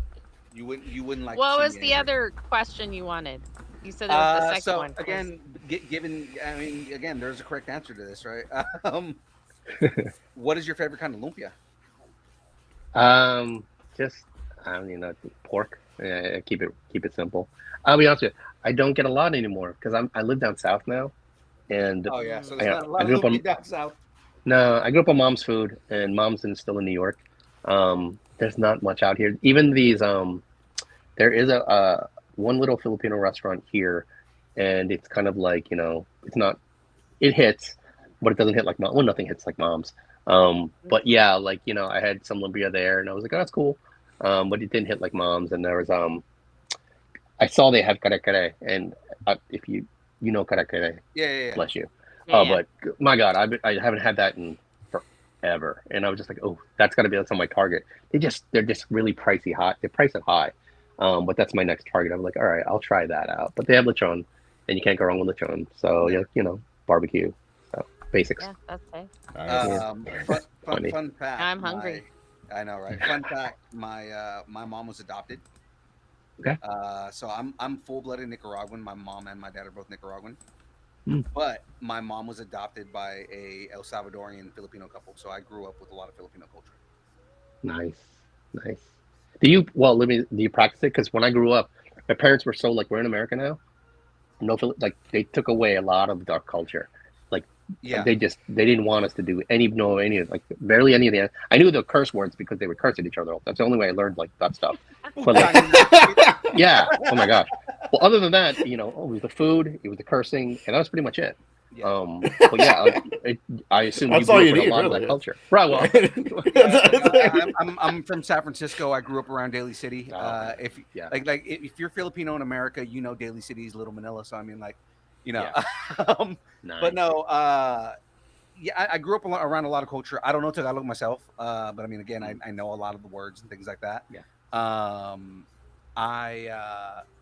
My mom regrets not letting my grandfather teach her Tagalog because my mom was a nurse, like the Filipino tradition, right? Yeah, exactly. Yeah, but she never learned Tagalog, and she learned Spanish. So, but my mom was really big on making sure we knew our culture, but that we were American.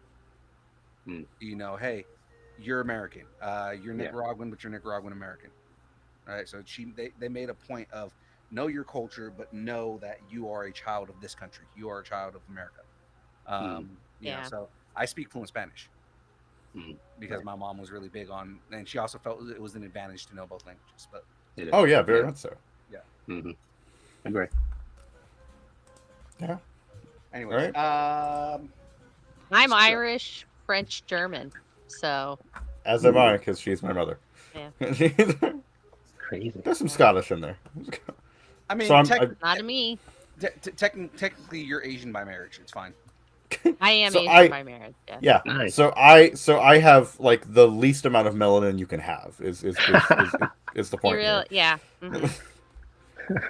He was out in the sun and burned a mole off. That's how white Wow. he is. Anyway, Burned Um, a mole? Anyway. How does that happen? That's You not. scratched it off. It was That's not not how it what. happened. Yeah, I didn't burn it off. I did burn really It's bad though. That was. it's a much funnier story if he did. So that's Oh why no, I it's much said it. funnier. But I Thanks, have gotten Phil. really bad sunburns. He has. It's not fun. Anyway. All So right. you should ask this question, Shadu. Go for it. Oh, the one after tacos. Yeah. Yes. Oh no, Uh, I was gonna say this one right here, but oh, that guy. Well, yeah. we hadn't done this guy yet. So. Oh yeah, okay. Well. Ask them both. Okay. So I'll ask him both. So first of all, what is the worst movie franchise? Fast and Furious. Oh. Not a big fan. Yeah. Wait, I missed that. What was it? Fast and Fast Furious. and Furious. Oh, I mean- yeah, okay. No, you're absolutely allowed. No, No, you're I don't correct. care what. I don't care if Don't- it's no, for there's a- family. there- Whatever. Yeah. Yeah. You know, it's Fuck funny family. that franchise comes up more often than not, so it's fine. Really? Yeah. I just figured, hey, there's nine movies, right? I mean, someone likes it. I mean, it's making Yeah. some kind of money. But I think It's like just the not my- majority of the people that come on the show are all like either film snobs or filmmakers. Mm. So everybody pretty much agrees that they don't like that movie. Interesting. Or those Or movies. really just think it didn't need all of those sequels. Yeah. It didn't. It didn't. Yeah. That's the correct I mean- answer. It did not. Tokyo Drift, after Tokyo Drift, you guys really wanted to like try to come back from that? Yeah. didn't mind that So, what is some advice for anyone trying to get into the industry? I got this. Best advice I got wasn't on trans. I'll give it. Move it forward. Was from Clayton Crane, and he told me with a straight face. And I've actually, funny you asked me. Every artist I meet, I always ask him. That's my question. I asked them. I said, any advice for an up and coming artist? He gave me the best advice. He was like, treat it like a business. It's a business. Don't sell your show short. It's work. It's a business. Treat it like a business. Right. And that's where I'm at now, where I do have to treat. Chris has helped me. Dan has helped me. Like, I really got to really treat this as a profession, as a business, and carry that forward. So I would give that. I think the worst ever I got when I asked that question at cons was I went to Michael Golden and asked him that, and he laughed in my face. And he said, the best advice I can give you is not to get into this business. And he was dead serious. That's And they every, kinda just we stopped hear right- that a lot. We hear that a lot. We hear that a lot Yeah. for people like some of the people who've been in the industry for a couple of years, Yeah. people who like, especially people who work for the majors. Anybody Yes. who's worked for Marvel, DC, or Image, they all say the same thing. My Yeah. advice is don't do it. Yeah. And that kind of sucks. I'm like, dude, like I was Yeah. hoping you'd give me something, kind of give me a gold nugget or just show some interest in me. I'm here because I admire you. And he just dead face said it, actually giggled. And then that was it. I was kind of like, oh, what's not a joke? Like that was his end of his sentence. And he just looked at me and I was like, okay, cool. All right. And move on. Yeah. Next. He's an interesting guy. Yeah. He's an interesting guy. A That's lot what of I'll times, a lot of times, if you ask further, Mm. like if you kind of like go Sure. into why that's the Mm. answer they give, most of the time they'll tell you because unless you are fully on board and passionate for doing it, if it's kind of like what you were saying, it's like, you know, if you treat it as a hobby, it's going to be a hobby. You'll never make it in the industry.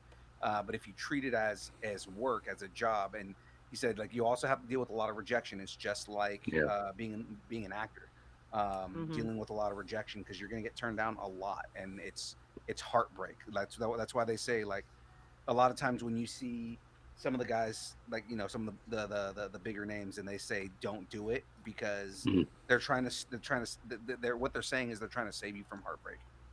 So it's kind of like I get you, I get that. When they say that, but they most of the time when these like a lot of these guys they'll say, you know, don't do it, but they don't kind of give you the reason why, which is like that, you know. Good point. Yeah. Hmm. Yeah. All right, Phil, you want to ask this next one? Absolutely. I'm going to ask you another hard question, and this one's going to be a little more personal. Who would win in a fight, Norm or Kirby? Kirby. Especially Kirby. Hey. I was going to say, especially Kirby in issue 3. Kirby issue 3. Yeah, only because Norm's slow and he's not a fighter. He's Norm from Cheers. Like he's that guy, just useless. Oh, he's He's a Cliff lover, not a Clavin from fighter. Cheers. That's what it is. He's Cliff Clavin. He just has a lot of useless facts. And There you go. I won't. I'm not even gonna spoil it. I want you to table that question now, and then the next time you have me on after I send you issue 2, then we'll have that question. Okay. Okay, look at Yeah, that. no spoiler. Nice. Yeah, no spoiler. No, that's good. That's good. Well, we'll have to have you back. Yeah, good Going stuff. to. Set All it right. up. So tell us what's next for you then, on that. Yeah. So right now, Celestial Knight versus Caspian Porter. I got a glare on here. Going to Kickstarter. Crossover with Drew. His space delivery guy and my Space Knight. Going to Kickstarter on June 25th. Love people if they can sign up for notifications, or if you guys can back it. Anyone out there who likes a lighthearted story. It's only 21 pages. 2 guys meet, usual classic trope. They get a little misunderstanding. They fight, a little bit of a big kaiju. You gotta have a kaiju in there. But yeah, it launches on the 25th. And then, and I'm sure Dan spoke on this and Chris spoke on this, it comes with a coupon. So if you backed all the other campaigns by Chris and by Dan, you can or back this, and you can also reback theirs. You get the coupons, and the 3 coupons are here. And it gives you the eligibility to get Homebrew Zero, which has original content. 6 pages by me, 6 pages by Chris, Dan, and Drew. And then we had another side story in there. So it's 36 pages. I think it's a hollow foil cover, original content, Homebrew Zero. The only way you can get it is if you back all 3 of our campaigns. But that's my next big project. Right now, like I said, I'm halfway through the book, inking and coloring it, and then doing a lot of promo for it. So the next month, it will just all be Kickstarter. Very cool. Very cool. Again, that leads into it. So where can everybody find you? So if Instagram is where my main business happens. I'm on Facebook, but I don't check it enough. So Instagram, DR Valencia Team No Sleep. I'm Team No Sleep because I don't do, from the moment I wake up to the end of the night, it's mommy dad time. It's just me being a father, and I don't start drawing or doing any writing until everyone falls asleep. So I'm Team No Sleep. So usually when everyone falls asleep at 10 o'clock, 11 o'clock till like 3 in the morning, I am drawing, writing, art, whatever it is, I'm doing till 2 or 3 in the morning. So Team No Sleep. So DR Valencia, Team No Sleep, you can find me. Or go to homebrewcomics.com. You'll see all 3 of our campaigns. Click the links for notifications. It'll be awesome. And I'm that guy. So if you like talking comic books or just nerd culture, please reach out to me. I have no one to talk to. My kids aren't into this. My wife's not into this. The boys are great, but the boys are all about business. I just want to talk about fun, dumb stuff. When I saw Spaceballs, I was like, oh my God, I got to talk to someone about Spaceballs. There's only one person I can talk to. Then you are going to love the remainder of the show, man. So, I mean, yeah. Whenever you want to come on, we will happily talk Dumb Dirty stuff with you. Oh, yeah. Awesome. Yeah. So, I say, DM me, reach out to me. I'm that guy. Yeah. You see that? That's just fun stuff, Yeah. First appearance is always interview. We go right into the interview.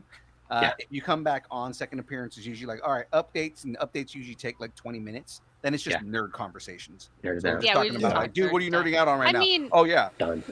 We did talk nerd stuff though. We got comic book stuff, nerd stuff out. Yeah. So I think that's good. Oh, and if you haven't seen Murderbot yet, Dennis, you should watch Murderbot. It's so good. It's on Apple TV Plus. Okay. Apple TV Plus. Okay. Alexander Skarsgård is in it. From Viking. Mm-hmm. The big tall blonde Skarsgård. And it's just really funny. It's I think the longest one's 26 minutes long, longest episode. So it's really cute. It's a comedy. So about a murder bot. Nice. So hence the name.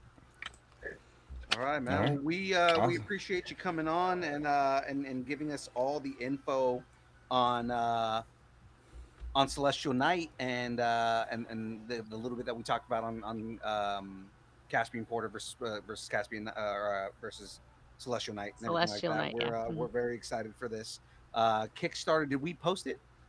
No, we did not. I couldn't get it posted. See, okay. I'm the talent, Dennis. I'm the you of this. The talent. I don't know how to do anything really. You're so funny. Yeah. She's our writer in the background. So it's funny. I do write. Chris was trying to give me some fancy title this week. He was like, "You're going to be the social media operator or the whatever." And I said, "Dude, I'm cool with talent, man. I'm cool with it. Don't don't have to give me some cool title." Just let me be talent. Yeah, that's all right, man. I just want to stand here and look pretty. That's it. Right, yeah. I say funny things. That's what I say. Moving. I'm here to be the face. I'm the face. There we go. So you get I love it. So, and you are welcome to. Oh, yeah, go, Phil. You're No, probably I about was to gonna say say. the same thing. So we are gonna get into the bracket right now. You are very welcome to stay on the show. If you've got to get going, we get it. We want to respect your time as well. But we are gonna get into our nerd bracket next and talk about nerdy things. Yeah. I'm gonna bolt, So but I'll definitely be in the chat. Okay, man. great. All I right. appreciate Awesome. that. Right. We It's we Thanks, guys. nice definitely, to You meet guys you, rock. Dennis.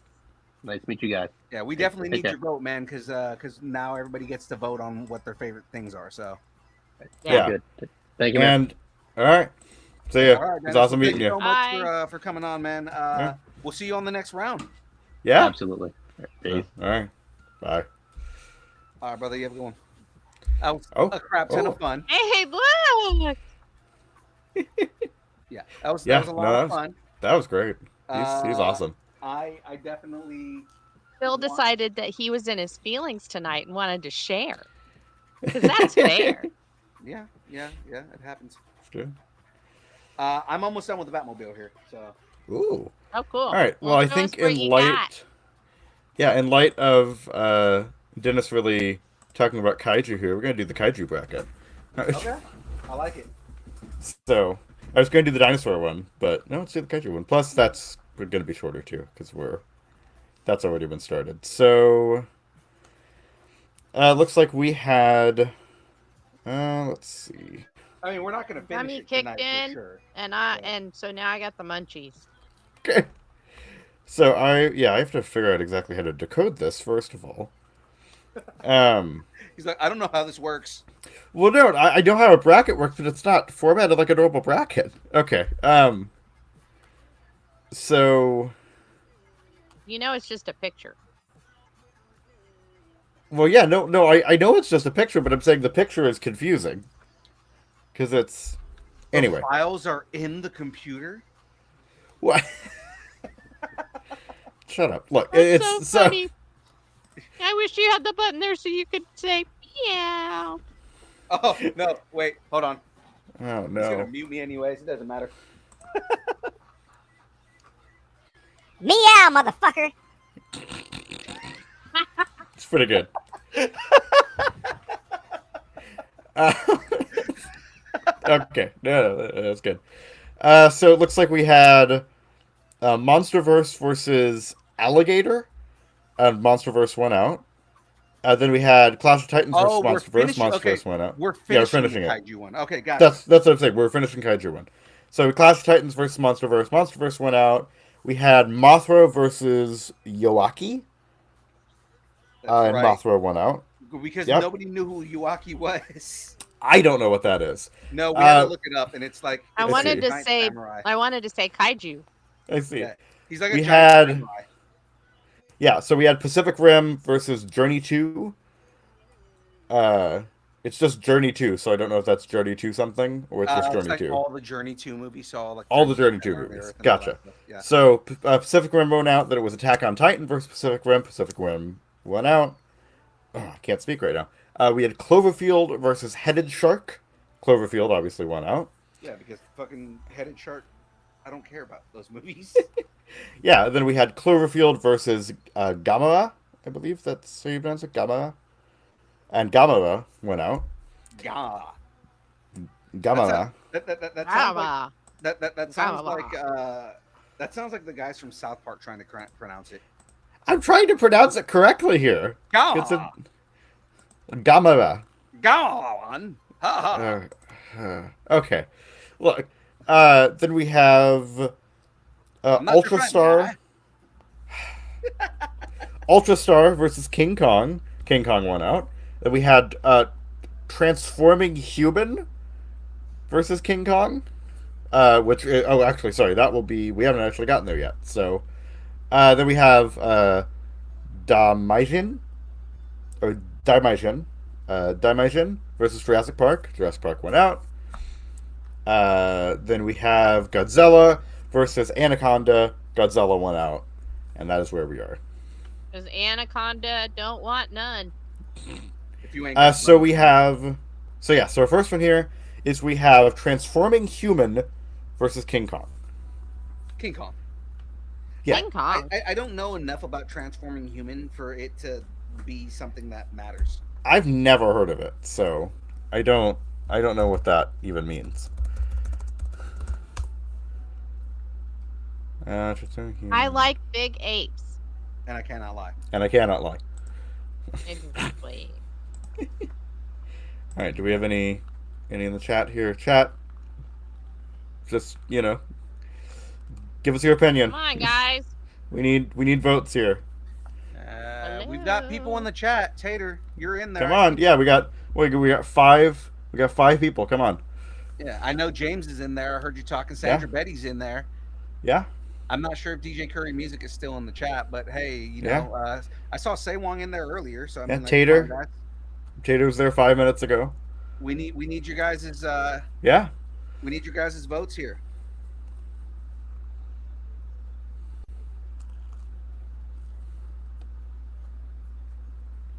Anyone? Sorry, I'm counting down. Da, da, da, da, da, da, da.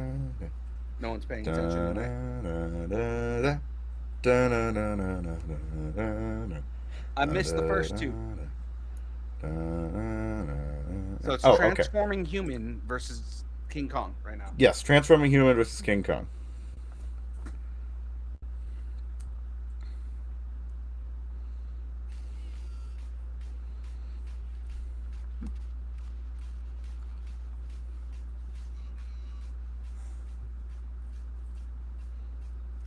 I mean, we're not just waiting on you, Tater, or anything. No, King Kong. It's King Kong. So it's the consensus is King Kong, right? King Kong. I'm guessing. All right. Great. Well, that's 3. Yeah, yeah. Well, it's the 3 of us plus Tater, so it's 4. Yeah. All right, 4. I'm good with that. Yeah. All right. So then we have Jurassic Park versus the Meg, 2 prehistoric things here. I'm going to say Jurassic Park because I did not like the Meg. I'm going to say Jurassic Park because that was my childhood. So. It was, yeah. I also don't know if I would. That was a fun vacation. I also don't know if I'd consider Jurassic Park kaiju necessarily. I feel like kaiju needs to be bigger. But... No, so they're more like. It also depends on which Jurassic Park movie we're talking about, but yeah. What happened is he looked up online just like movies that are considered kaiju movies, and Jurassic Park is considered a kaiju movie. Okay.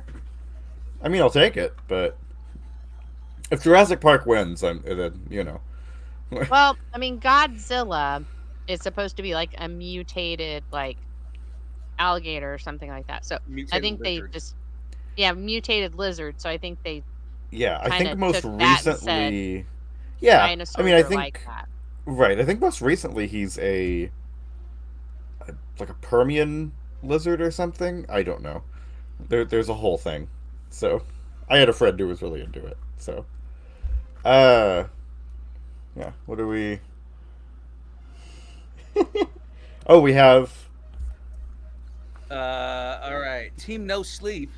Yeah, we have Team No Sleep. All right, I get it. Yeah, we got Dennis in chat here. Jurassic Slam Dunk, Mega's Ocean Bound. Opposite of what Tyler votes for, Jurassic Park OG. So James. One vote for the Meg then. James is voting for the Meg. Everybody's pretty much voting for Jurassic Park though. Yeah, we got Jurassic Park. You guys good? Yeah, I'm going Jurassic Park on this too. All right. Right, specifically because if you think about Jurassic Park, right? So you had the Spinosaur in the 3rd movie, but then you also have the fucking the chameleon fucking camouflage lizard monster in fucking Jurassic World. And the 2nd one, Lost World, is kind of the last part of it is kind of a kaiju movie. And then the new movie is supposed to have some new evolution monster. So yeah. So no, I could it straddles that line. I could see it. All right, so then we have Mighty Joe Young. I'm just gonna pick it. Versus Lake Placid. So Lake Placid is the giant alligator. Yeah. Yeah, and Betty White's in Lake Placid. Yep. Beloved Betty White. So. Yes. The beloved Betty White, correct. Wait, what was Lake Placid versus what now? Versus Mighty Joe Young. I don't know. Like Mighty Joe Young to me was like the inferior monkey. Yeah, again, I'm also like, I don't know if he's necessarily a kaiju. He's on the Uh, King Kong side no, again, of Yeah, the thing. he is considered a kaiju. all right. It's one of those technicalities. Yeah. Hmm Take a girl and albino ape. But yeah, gosh, oof, it's tough. I'm gonna go with Lake Placid. Yeah, All right. I'm going with Lake Placid as well. Let me see. Ladies and Yeah, we'll gentlemen, let we are saying Placid. Placid, not there's not an F in it. Not the porn It's a different version. thing. Okay, there Lake is an actual thing Placid. called Lake Placid, so I have to. Yeah, it's an actual It's place. an actual lake. Mm-hmm. This is Ooh, it just, So stars yeah, Bill Pullman. this Look is at just that. an easy yes. joke to make. Yeah, Betty White is also yeah. in it. Beloved Betty White. Betty White's in there. Nice. Cool. Team Oh yeah. Mighty Joe is Timu King Kong. That's awesome. Yeah. I I love yeah. that. All right. I'm also going Lake Placid. So what are we looking at here? Mighty Joe Young. T-movie. Okay, there's one for those. Sacramento Deadpool says, "I'll take a golden girl over an albino ape." Who's is anyone here on Mighty Joe Young as well? No. No. Okay, then yeah, we're going Lake Placid. Woohoo! Again, Woo, it's we're moving Placid. through these. Placid. Yes, Placid. You gotta Not p. not Plosive. not the Plosive. porn Yeah. version, Uh, like Placid. Lake Placid is a movie that is on Pornhub. Yeah, Lake Placid is the porn parody. Like Placid. Again, yes, That plosive, is. not fricative. Plosive, Yeah. not fricative. Plosive. Then we Are you have cursing at me? Plosives. Plosives. plosives. Plosive. Plosives. Plosives. Then we have Godzilla versus Tremors. Godzilla.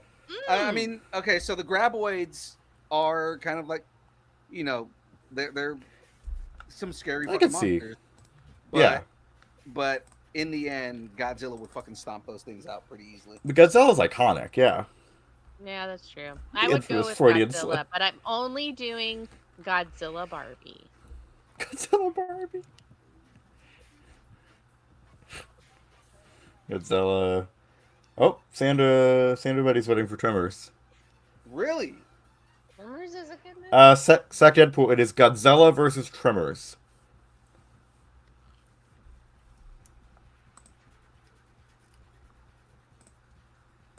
We got Godzilla. So far, we got one vote for Tremors.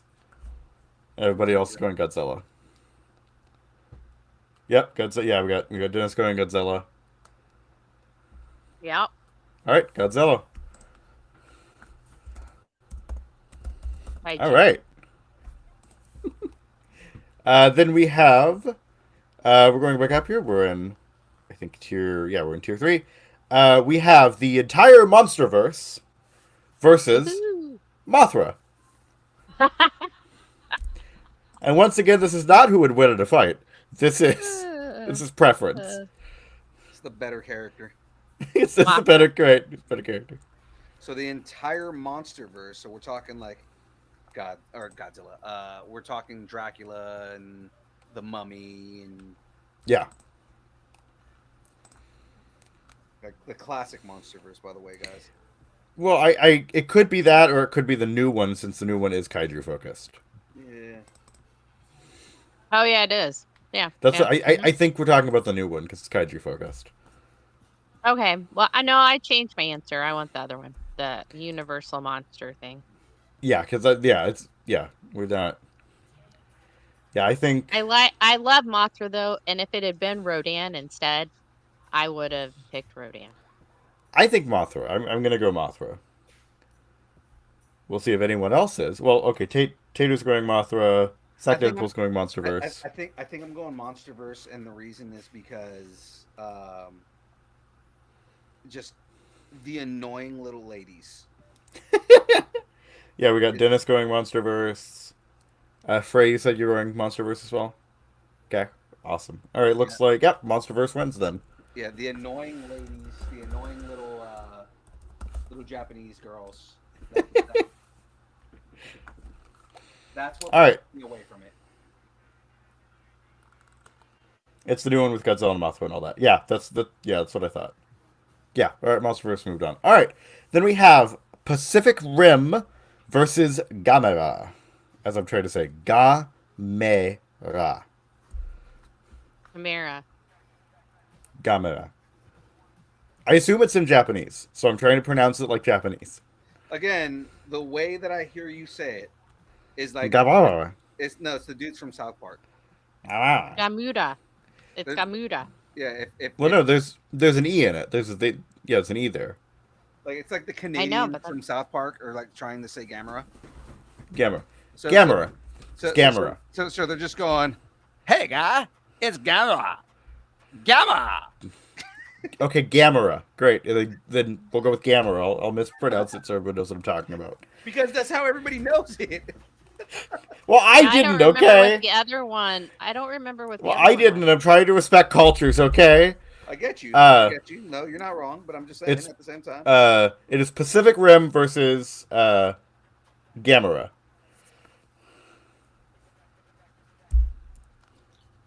Is that correct? Gamera? Is that okay? I'm now gonna- he's saying it I'm- out of spite. I'm gonna say Pacific Rim for the fact they use the term kaiju, and those kaiju in it are spectacular.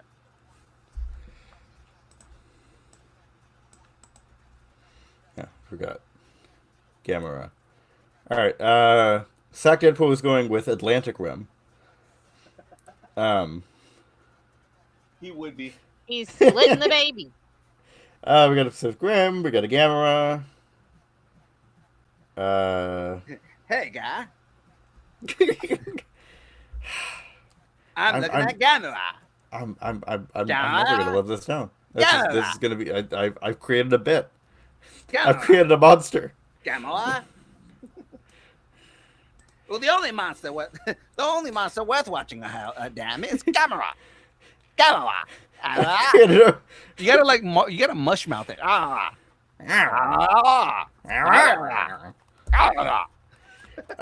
Sounds like she was trying to pronounce gonorrhea. Gar. Gonorrhea. Gar. Gonorrhea. We got. Okay, so yeah, I see Pacific Rim. I assume. I assume that. See, that sounds like that's actually a dub or something. Yeah, that sounds like that's actually. That actually sounds like the Mothra girls.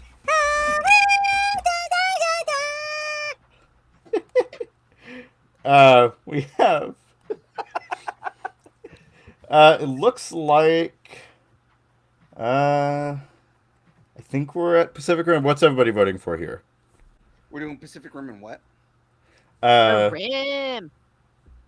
So I'm saying I think Pacific Rim is winning. So. But what is it? Pacific Rim versus what? Gamera, the thing we've been talking about this entire time. Pacific Rim and Gamera. Yes.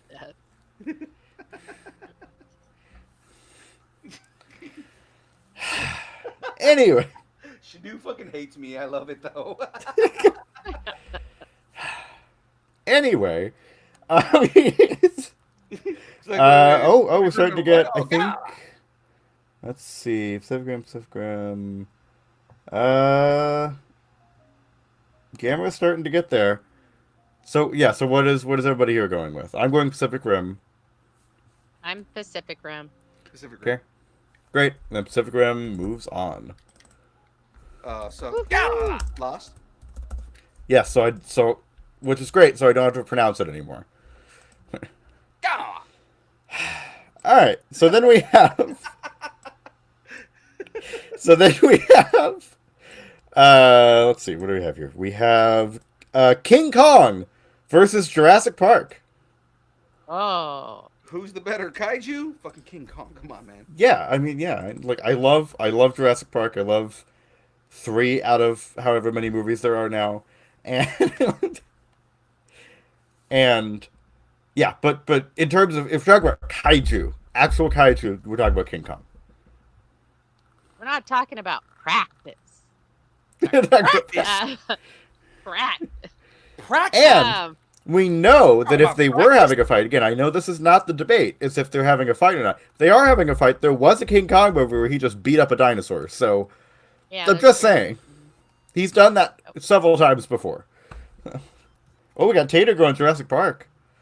I'm gonna have to say King Kong. Yeah, He's the king of the monsters. yeah. Oh, we got another Jurassic Park from Sewong here. So not. Sewong, I would think you'd go with Godzilla, but So not. Come on. look, I made a mistake, okay? Or maybe I didn't make a mistake. And I was actually pronouncing it correctly and trying to be respectful of the culture. And meanwhile, Is I'm- it being respectful though? I'm gonna if you try to copy how they do it, or is it an insult? I don't think it's okay. I don't know. Ask the Japanese man in the room. Oh, I will. Hold on. I'll go. Well, no. We Sorry. have a Japanese man we can refer to. Frey, I would like to prove a point. When you're watching sumo, you try to pronounce the Japanese words correctly. I can hear from the other room. Like we do have a Japanese man we can reference here. We do. I think. How do you pronounce it? Gawa. We're trying to figure out. He said Gamera.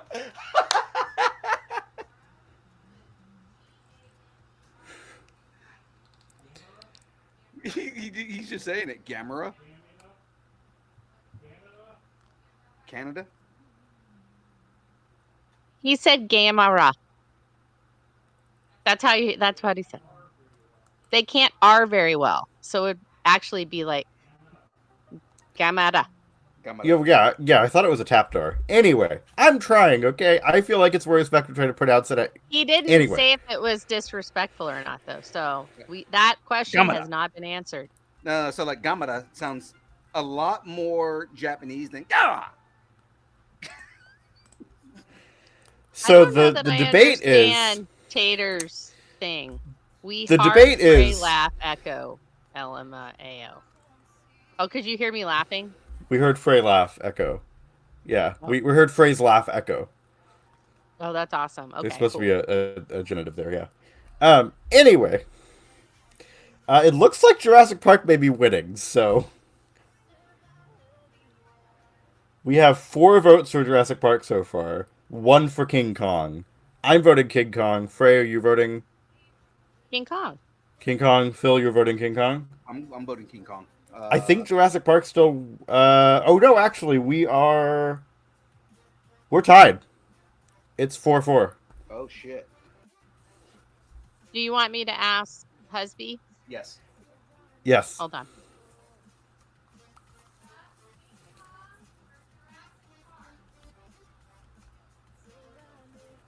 I can just hear him saying, Jurassic Park's not fucking kaiju.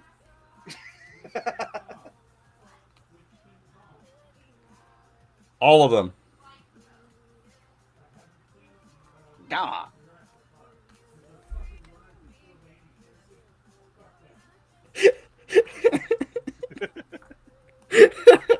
What did he say?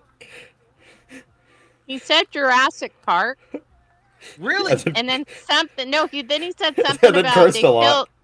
they killed Andy Serkis. Those motherfuckers with those Motherfuckers killed goddamn Andy Serkis. worms. So I- Jurassic Park. I think it was a King Kong movie, but I don't remember watching it. So Jurassic Park is moving on. Wow. King Kong got voted out by Jurassic King Kong got voted out. Well, here's our chance because to. they killed Andy Serkis. That's Here is called. everyone's That's chance fair. to redeem themselves here, though. That's fair. Yes, the next one is everyone's chance to redeem themselves. It is Lake Placid, Placid versus Godzilla. Oh, fucking Godzilla! Come on. Yeah. Godzilla. If you guys vote Lake Placid over Godzilla, like that is just disappointing. All right, so I'm voting for Lake Placid then. Cool, gotcha. Uh, So you're just here to disappoint. always. No. I am voting for Godzilla, but there's a right I was gonna answer. say we just got to make sure any girlfriend you have in the future knows he is a disappointing man. That I'm placid. He is placid. Husby is now showing me the scene where Andy Serkis dies in King Kong. Like Alice's. And this is how upset he is about them killing Andy Serkis in King Kong. I believe this was the King Kong with Tom Hiddleston, wasn't it? Yes, it was the King Kong with Tom Hiddleston. Oh, so okay, yeah, that's the one. Yeah. Where So apparently, now I understand the context in which he was so upset about Andy Serkis's death. That's the. Why are you showing? Okay, you don't have to show. How me. he's showing it. Yeah, it's happening. Should do. Don't look away. Don't He's look very away. committed to this. Don't look away. Don't look away. Don't look away. Look, you Don't can look see away. his arm. Everyone, that's Husby's arm. Don't look away. It's done. It's over. All right. I don't. One of the most handsome Japanese men in the existence. You guys got to Japanese. see his arm. I'm not entirely sure what just happened. Yeah. He is very upset Anyway, about Andy Serkis. apparently Sewong's voting for Lake Palaces, which is not on the Lake list. Palaces. So we got a Godzilla, we got Lake Placid, Godzilla. It's pretty much all Godzilla, besides Sewong for some reason. Jeff said Godzilla because he was on Pee Wee Herman's Big Adventure. You know what? Hey, whatever does it. Vote. So is everyone? Don't look away. Oh, okay. Then it is Unanimous Godzilla. Well, of course, the name of my my new band is Unanimous Godzilla. Unanimous Godzilla. That is a good punk band name. Unanimous Godzilla. That's hilarious. Don't look away. Don't look All away. right. You're not going to live that one down for a while. So, we are down to the final four, everyone. I can't believe Husby knocked King Kong out. I know, because Andy Serkis getting eaten by a worm. What? That's like, I think, the biggest twist on this show ever. I don't know about that. I think the biggest twist is Padme winning the Star Wars bracket. Padme beating. I will never let. No one will ever know. I will never forgive chat for that. I think I was part of that. Anyway, so we have Monsterverse versus Pacific Rim. Ooh. All right, so Monsterverse versus Pacific Rim. Now, when we say Monsterverse, we're talking about the new Godzilla movies, right? We're talking about, yes, all the new stuff. We're not talking about Universal Monsters. That's a different thing. That's what I voted for last night. I thought we were talking about Universal Monsters. So, the Monsterverse versus regular ass Godzilla? No, it's Godzilla. No, versus Pacific Rim. Oh. It's Pacific Rim. Fuck. All right. Pacific Rim has one solid movie, a really good anime. The sequel was meh. Hey, Idris Elba was in the sequel. Idris Elba was in the sequel, and he was probably the only thing that was really kind of like engaging. And so was what's his name? Finn from Star Wars. John Boyega.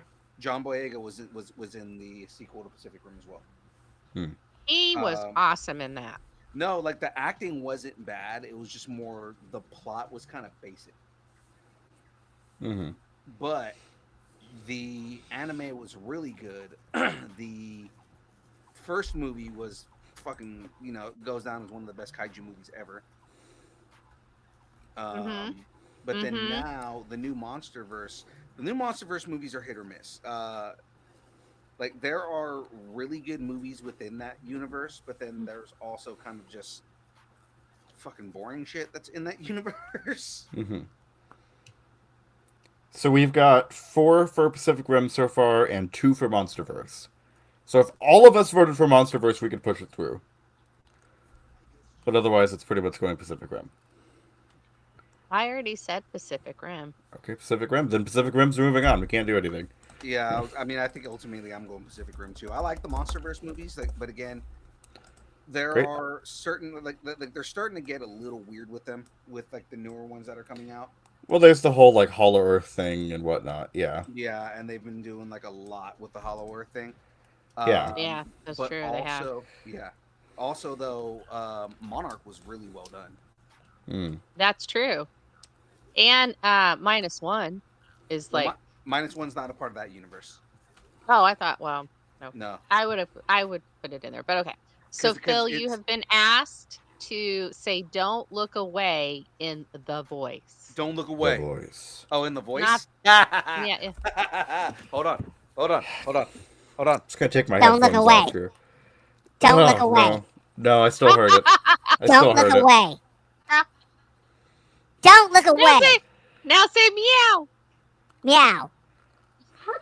Meow, motherfucker.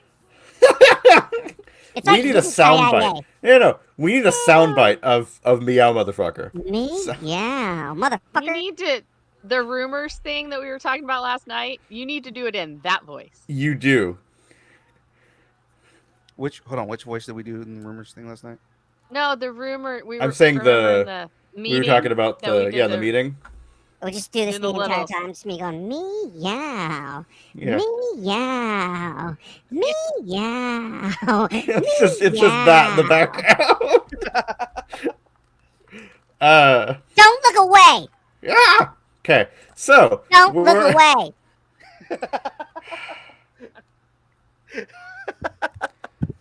I swear to the gods. Okay. So anyway, we Also, I'm almost So- done with the Batmobile, so we're gonna kind of stretch a little bit.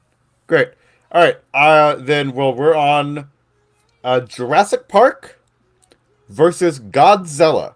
I would just like to point out something. Yeah. We could have had King Kong versus Godzilla, I figured. Yeah. I and know. we have Jurassic Park versus Godzilla. So I just want to make that point. Now everyone could vote. Godzilla, because fucking Yeah. I think Yeah. -1 is really what puts it over the edge for all of that.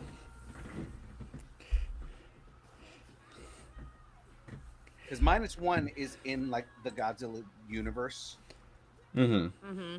The mythos. the mythos. Yeah. So we got a Godzilla. We got Godzuki. Fucking Godzuki. Yes. That is why I am voting Godzilla. It's for Godzuki. Yep. Did it all for the Godzuki. I did it all for the Zuki.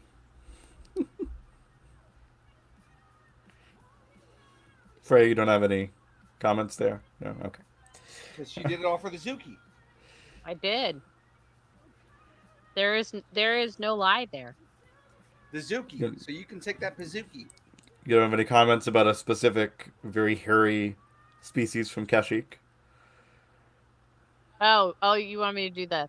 Well, I no, did no, it you all don't have for to. the- I was gonna do it, and then you stopped me. Oh. I did it all for the Wookiee. That's pretty good, actually. It's all again. It is once again. It is my 90s punk band, Unanimous Godzilla. Unanimous Godzilla. I am also going Godzilla. Frey, you're going Godzilla. I'm going Godzilla. Phil, Yep. again, Unanimous Godzilla. Woo! Godzilla's gonna win the entire kaiju thing. I don't think We anybody. have, Well- if we had a, Godzilla. if we could name this like we do the download, that would be what it would be called. Unanimous Godzilla. Unanimous Godzilla. So, we are down to the final pairing. It is Dun dun dun. Pacific Rim versus Godzilla. Feel like Who this is wins? how it Who's should have next? been. You decide. Oh. No, but I feel like this is what it should have been. Because you got the kaiju fighters against the kaiju. Kaiju. Exactly. Yeah. He is the kaiju. Which is why I'm voting Godzilla. As am I. We got 2 Godzillas already. We're at 3 now with you. And 4 with me.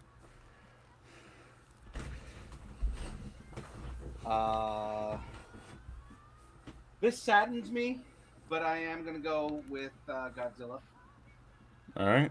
I don't want to get rid of. I don't want to get rid of Pacific Rim, but I mean, it's between Pacific Rim and Godzilla. Yeah. All right. Then that is it. Godzilla, maybe expectedly, wins the best kaiju bracket. It was a long journey It was a very to long get to the journey. inevitable conclusion. It's been a long. So we have yeah. So I'll just do a recap here since Phil's still building. We have it was Monsterverse versus Alligator, Monsterverse 1. We had Clash of Titans versus Monsterverse, Monsterverse also obviously won. We had Monsterverse versus Mothra, Monsterverse 1, and then Monsterverse versus Pacific Rim 1. We had Pacific Rim versus Journey to all of that. Then Attack on Titan versus Pacific Rim. Then Pacific Rim versus Gamera. Gamma. And Pacific Rim went out. It's called Gamma. Then we had Ultrastar versus King Kong. King Kong went out. Transforming Human versus King Kong. King Kong went out. King Kong versus Jurassic Park. Somehow Jurassic Park went out. Jurassic Park versus Godzilla. Godzilla went out. Then we had Damaijin versus Jurassic Park. Jurassic Park. Okay. Jurassic Park versus the Meg. Jurassic Park went out. And obviously I said Jurassic Park's King Kong. So then we had Mighty Joe Young versus Lake Placid. Lake Placid went out. Then we had Lake Placid versus Godzilla. Godzilla went out. We had Godzilla versus Anaconda. Godzilla. Godzilla versus Tremors. Godzilla. And then of course Godzilla versus Pacific Rim. Godzilla is the ultimate kaiju. There for a little bit, you sounded like you might have been having a stroke. It was a lot of very odd words to pronounce. So. Mm-hmm. Yep. Phil, do you need medical attention? This is what I we always need to know. need medical attention. That's- You guys already know this. That's fair. And so next week, so we finished Kaiju bracket. So next week, if Gravy continues on, we will be doing the, I don't remember if it was, I guess just dinosaur back, just paleo media bracket, basically. Cool. Best So- dinosaur movie. Yes, best dinosaur movie. So yeah, so it'll be fun. So Yep. you know, we're staying on that train of big scary monsters. Right. Mm-hmm. And who knows? Maybe Yes. we might vote for Gamma. Wait, you know what? Jurassic Park might win the next one. We don't know. There we go. I don't actually remember. Godzilla might be on the dinosaur one. That sounds Is Gamma on it? Let's see. No, I'm looking. Godzilla's not on there. Oh, but Gamma. is not on there. Monarch is though. Monarch is on Daewon there. said, "Let's do another Star Wars bracket." We're not doing another Star Wars bracket. You guys cannot fuck this up again. You know, we have been banned from doing Star Wars brackets. He knows this. Yeah. No, we haven't been banned. The chat has been banned. The chat has been banned. We could do them. We're not listening to the chat. Right. They're just not allowed. Right. Yeah, you fucked that up, chat. Yeah. Yes, those are the two phrases we've gotten for this. Yep. What Gamma? Oh, yeah. And what else? But the Tater had.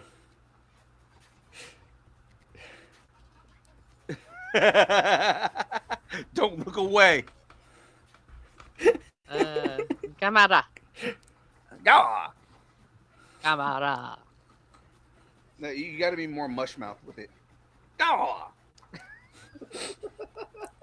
All because Mando almost won it all. No, that's not why. It's because it's because you put fucking Padme as the best Star Wars character. She's fine, but she's like, kind of mid. She's kind of in the, I know we all have crushes on Natalie Portman, but that's not anyway. I mean, like the crush I have on Natalie, or if I have a crush on Natalie Portman, is not that big. I actually have a bigger crush on names blanking right now because I'm Keira Knightley.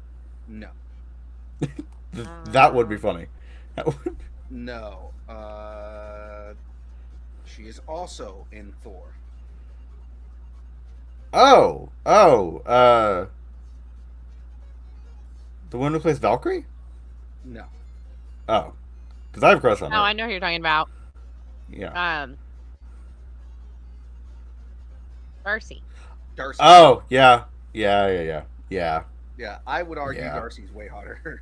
Oh, yeah. No, I completely agree. Completely agree. I don't know. I mean, also Tom Hiddleston is in that movie, so Yeah. everybody else just goes down a little bit if he's there. You know who's not in that movie? We have merch people. Gone. John Cena.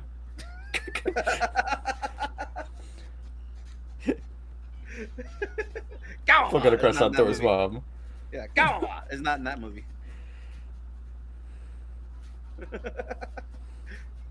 Should already know that's the joke that's coming. Should already be prepared for that. Yes. Yep, Zach Deadpool here is saying you got a crush on Thor's mom. On Thor's mom? Yeah. Renee on Russo. Suga? Yeah.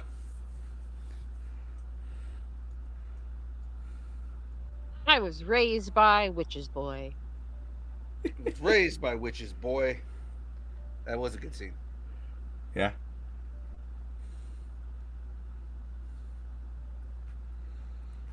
So the last thing I'm building here, because as you guys can Yeah. see, Yeah, I was about to say, if we need to stall for time, I could start the dinosaur one, but... no. I think that's it actually. Oh. This is basically just a stand for Batman and Joker to stand on. I gotcha. Of course there's Joker. Okay. Well, it's because this is the tumbler. Oh, okay, I gotcha. It's from, It's yeah, Dark Knight. yeah. So it's Oh, yeah, I see. Yeah. That is a very detailed Batman. Let me tell you about my best friend. and there They it are is. kind of adorable, if you think about it. There it is. I am done, ladies and gentlemen. Ooh. Basically, I'm like VH for him long. Oh, Sack Deadpool, you look fine. You just said, "Oh, Zach Dibble, you look fine." Not, you look good. You're doing fine. You're doing great, You are guy. a good-looking You look man. fine. Guy over here. Uh, So you are a That's good-looking funny. man. Guys. Meow. That's what we think of you, Sack Deadpool. Next shirt in production. Oh, yeah, we have Tater saying, next shirt in production, don't look away. Come on! Eric, get on it.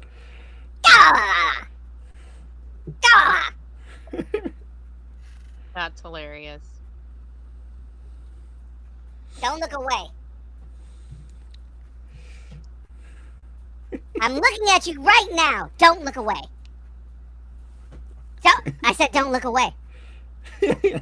Don't look away. Meow, bitch. Just like I've Awesome. been banned from saying, well, really, with not being on the... I think we should ban you from saying meow. And then... In the voice. Meow. I just love it so much. I hate it so much. That's why he does it. 'cause Don't it makes no, you laugh. don't you dare do that. This is Yeah.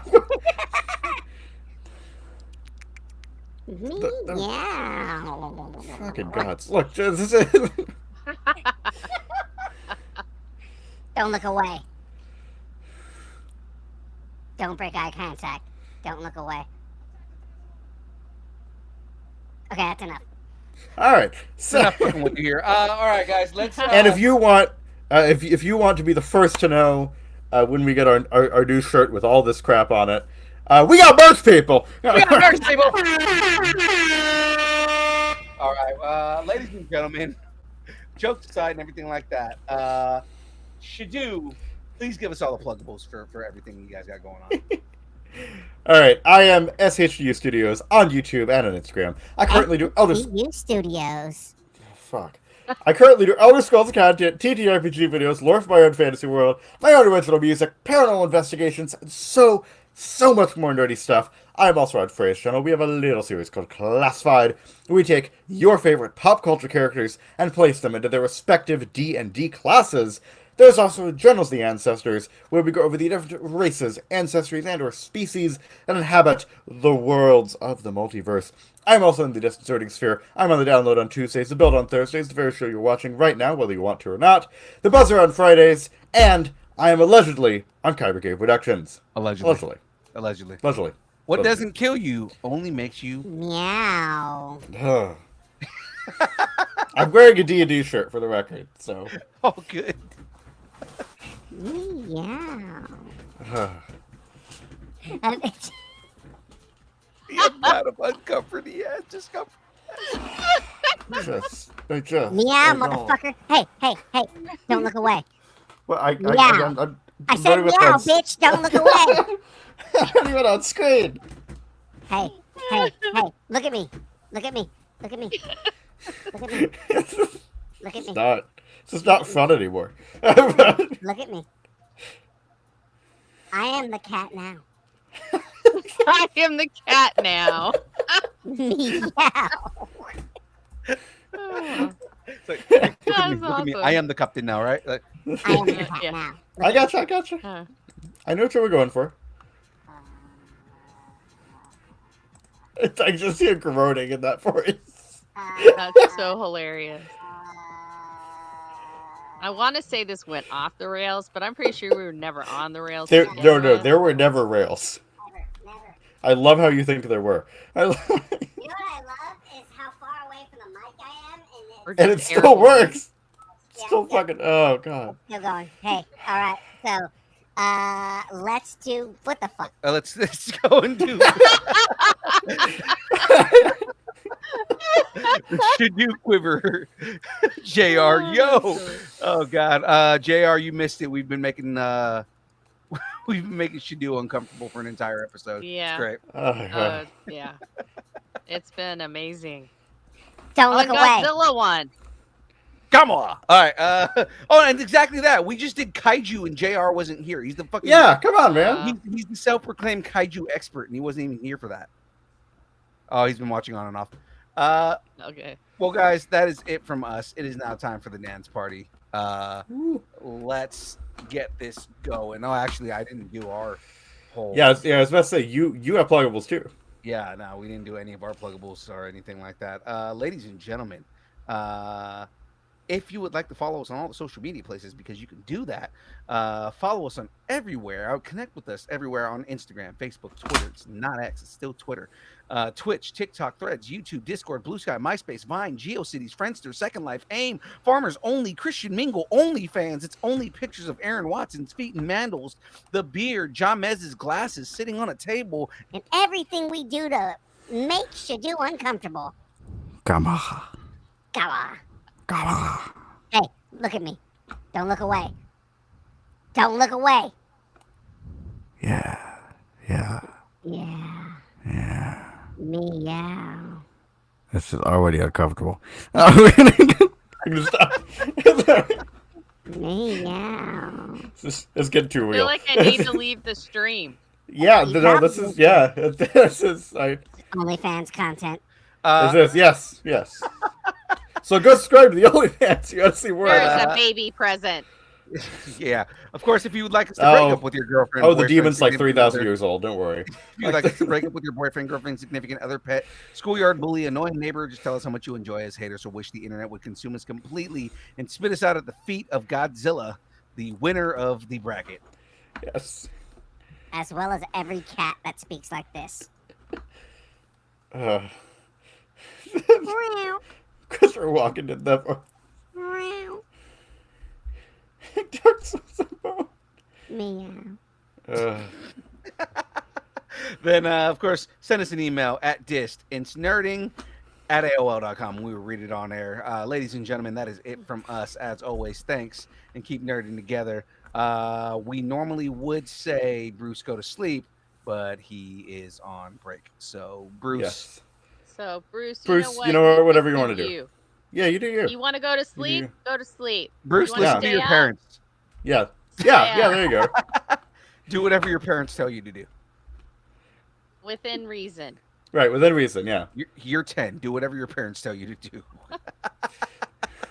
Negotiate for certain things, Bruce. You have nothing to lose but your chains.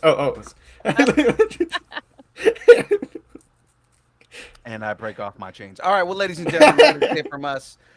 We will see everybody tomorrow for a game night. What are we doing tomorrow, guys?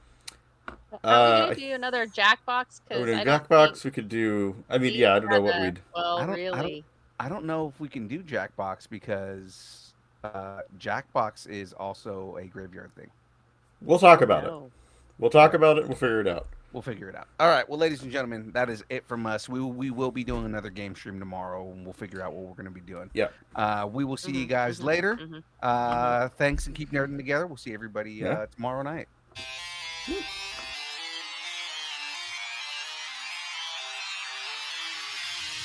Meow.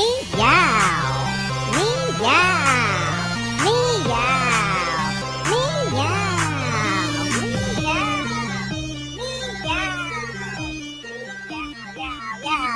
Meow, meow, meow, meow, meow, meow, meow.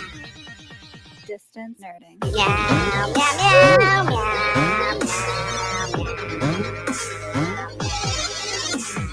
Meow, meow.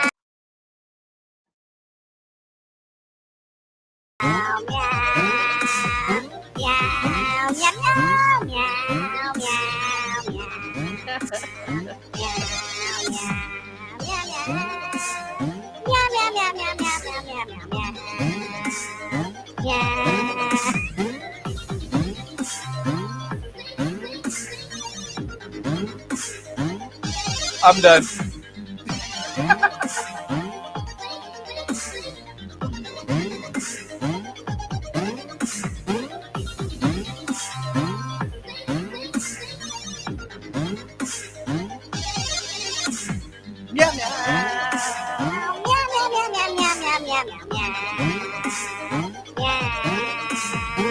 We'll see everybody tomorrow or something like that. Whatever. All right. Screw you.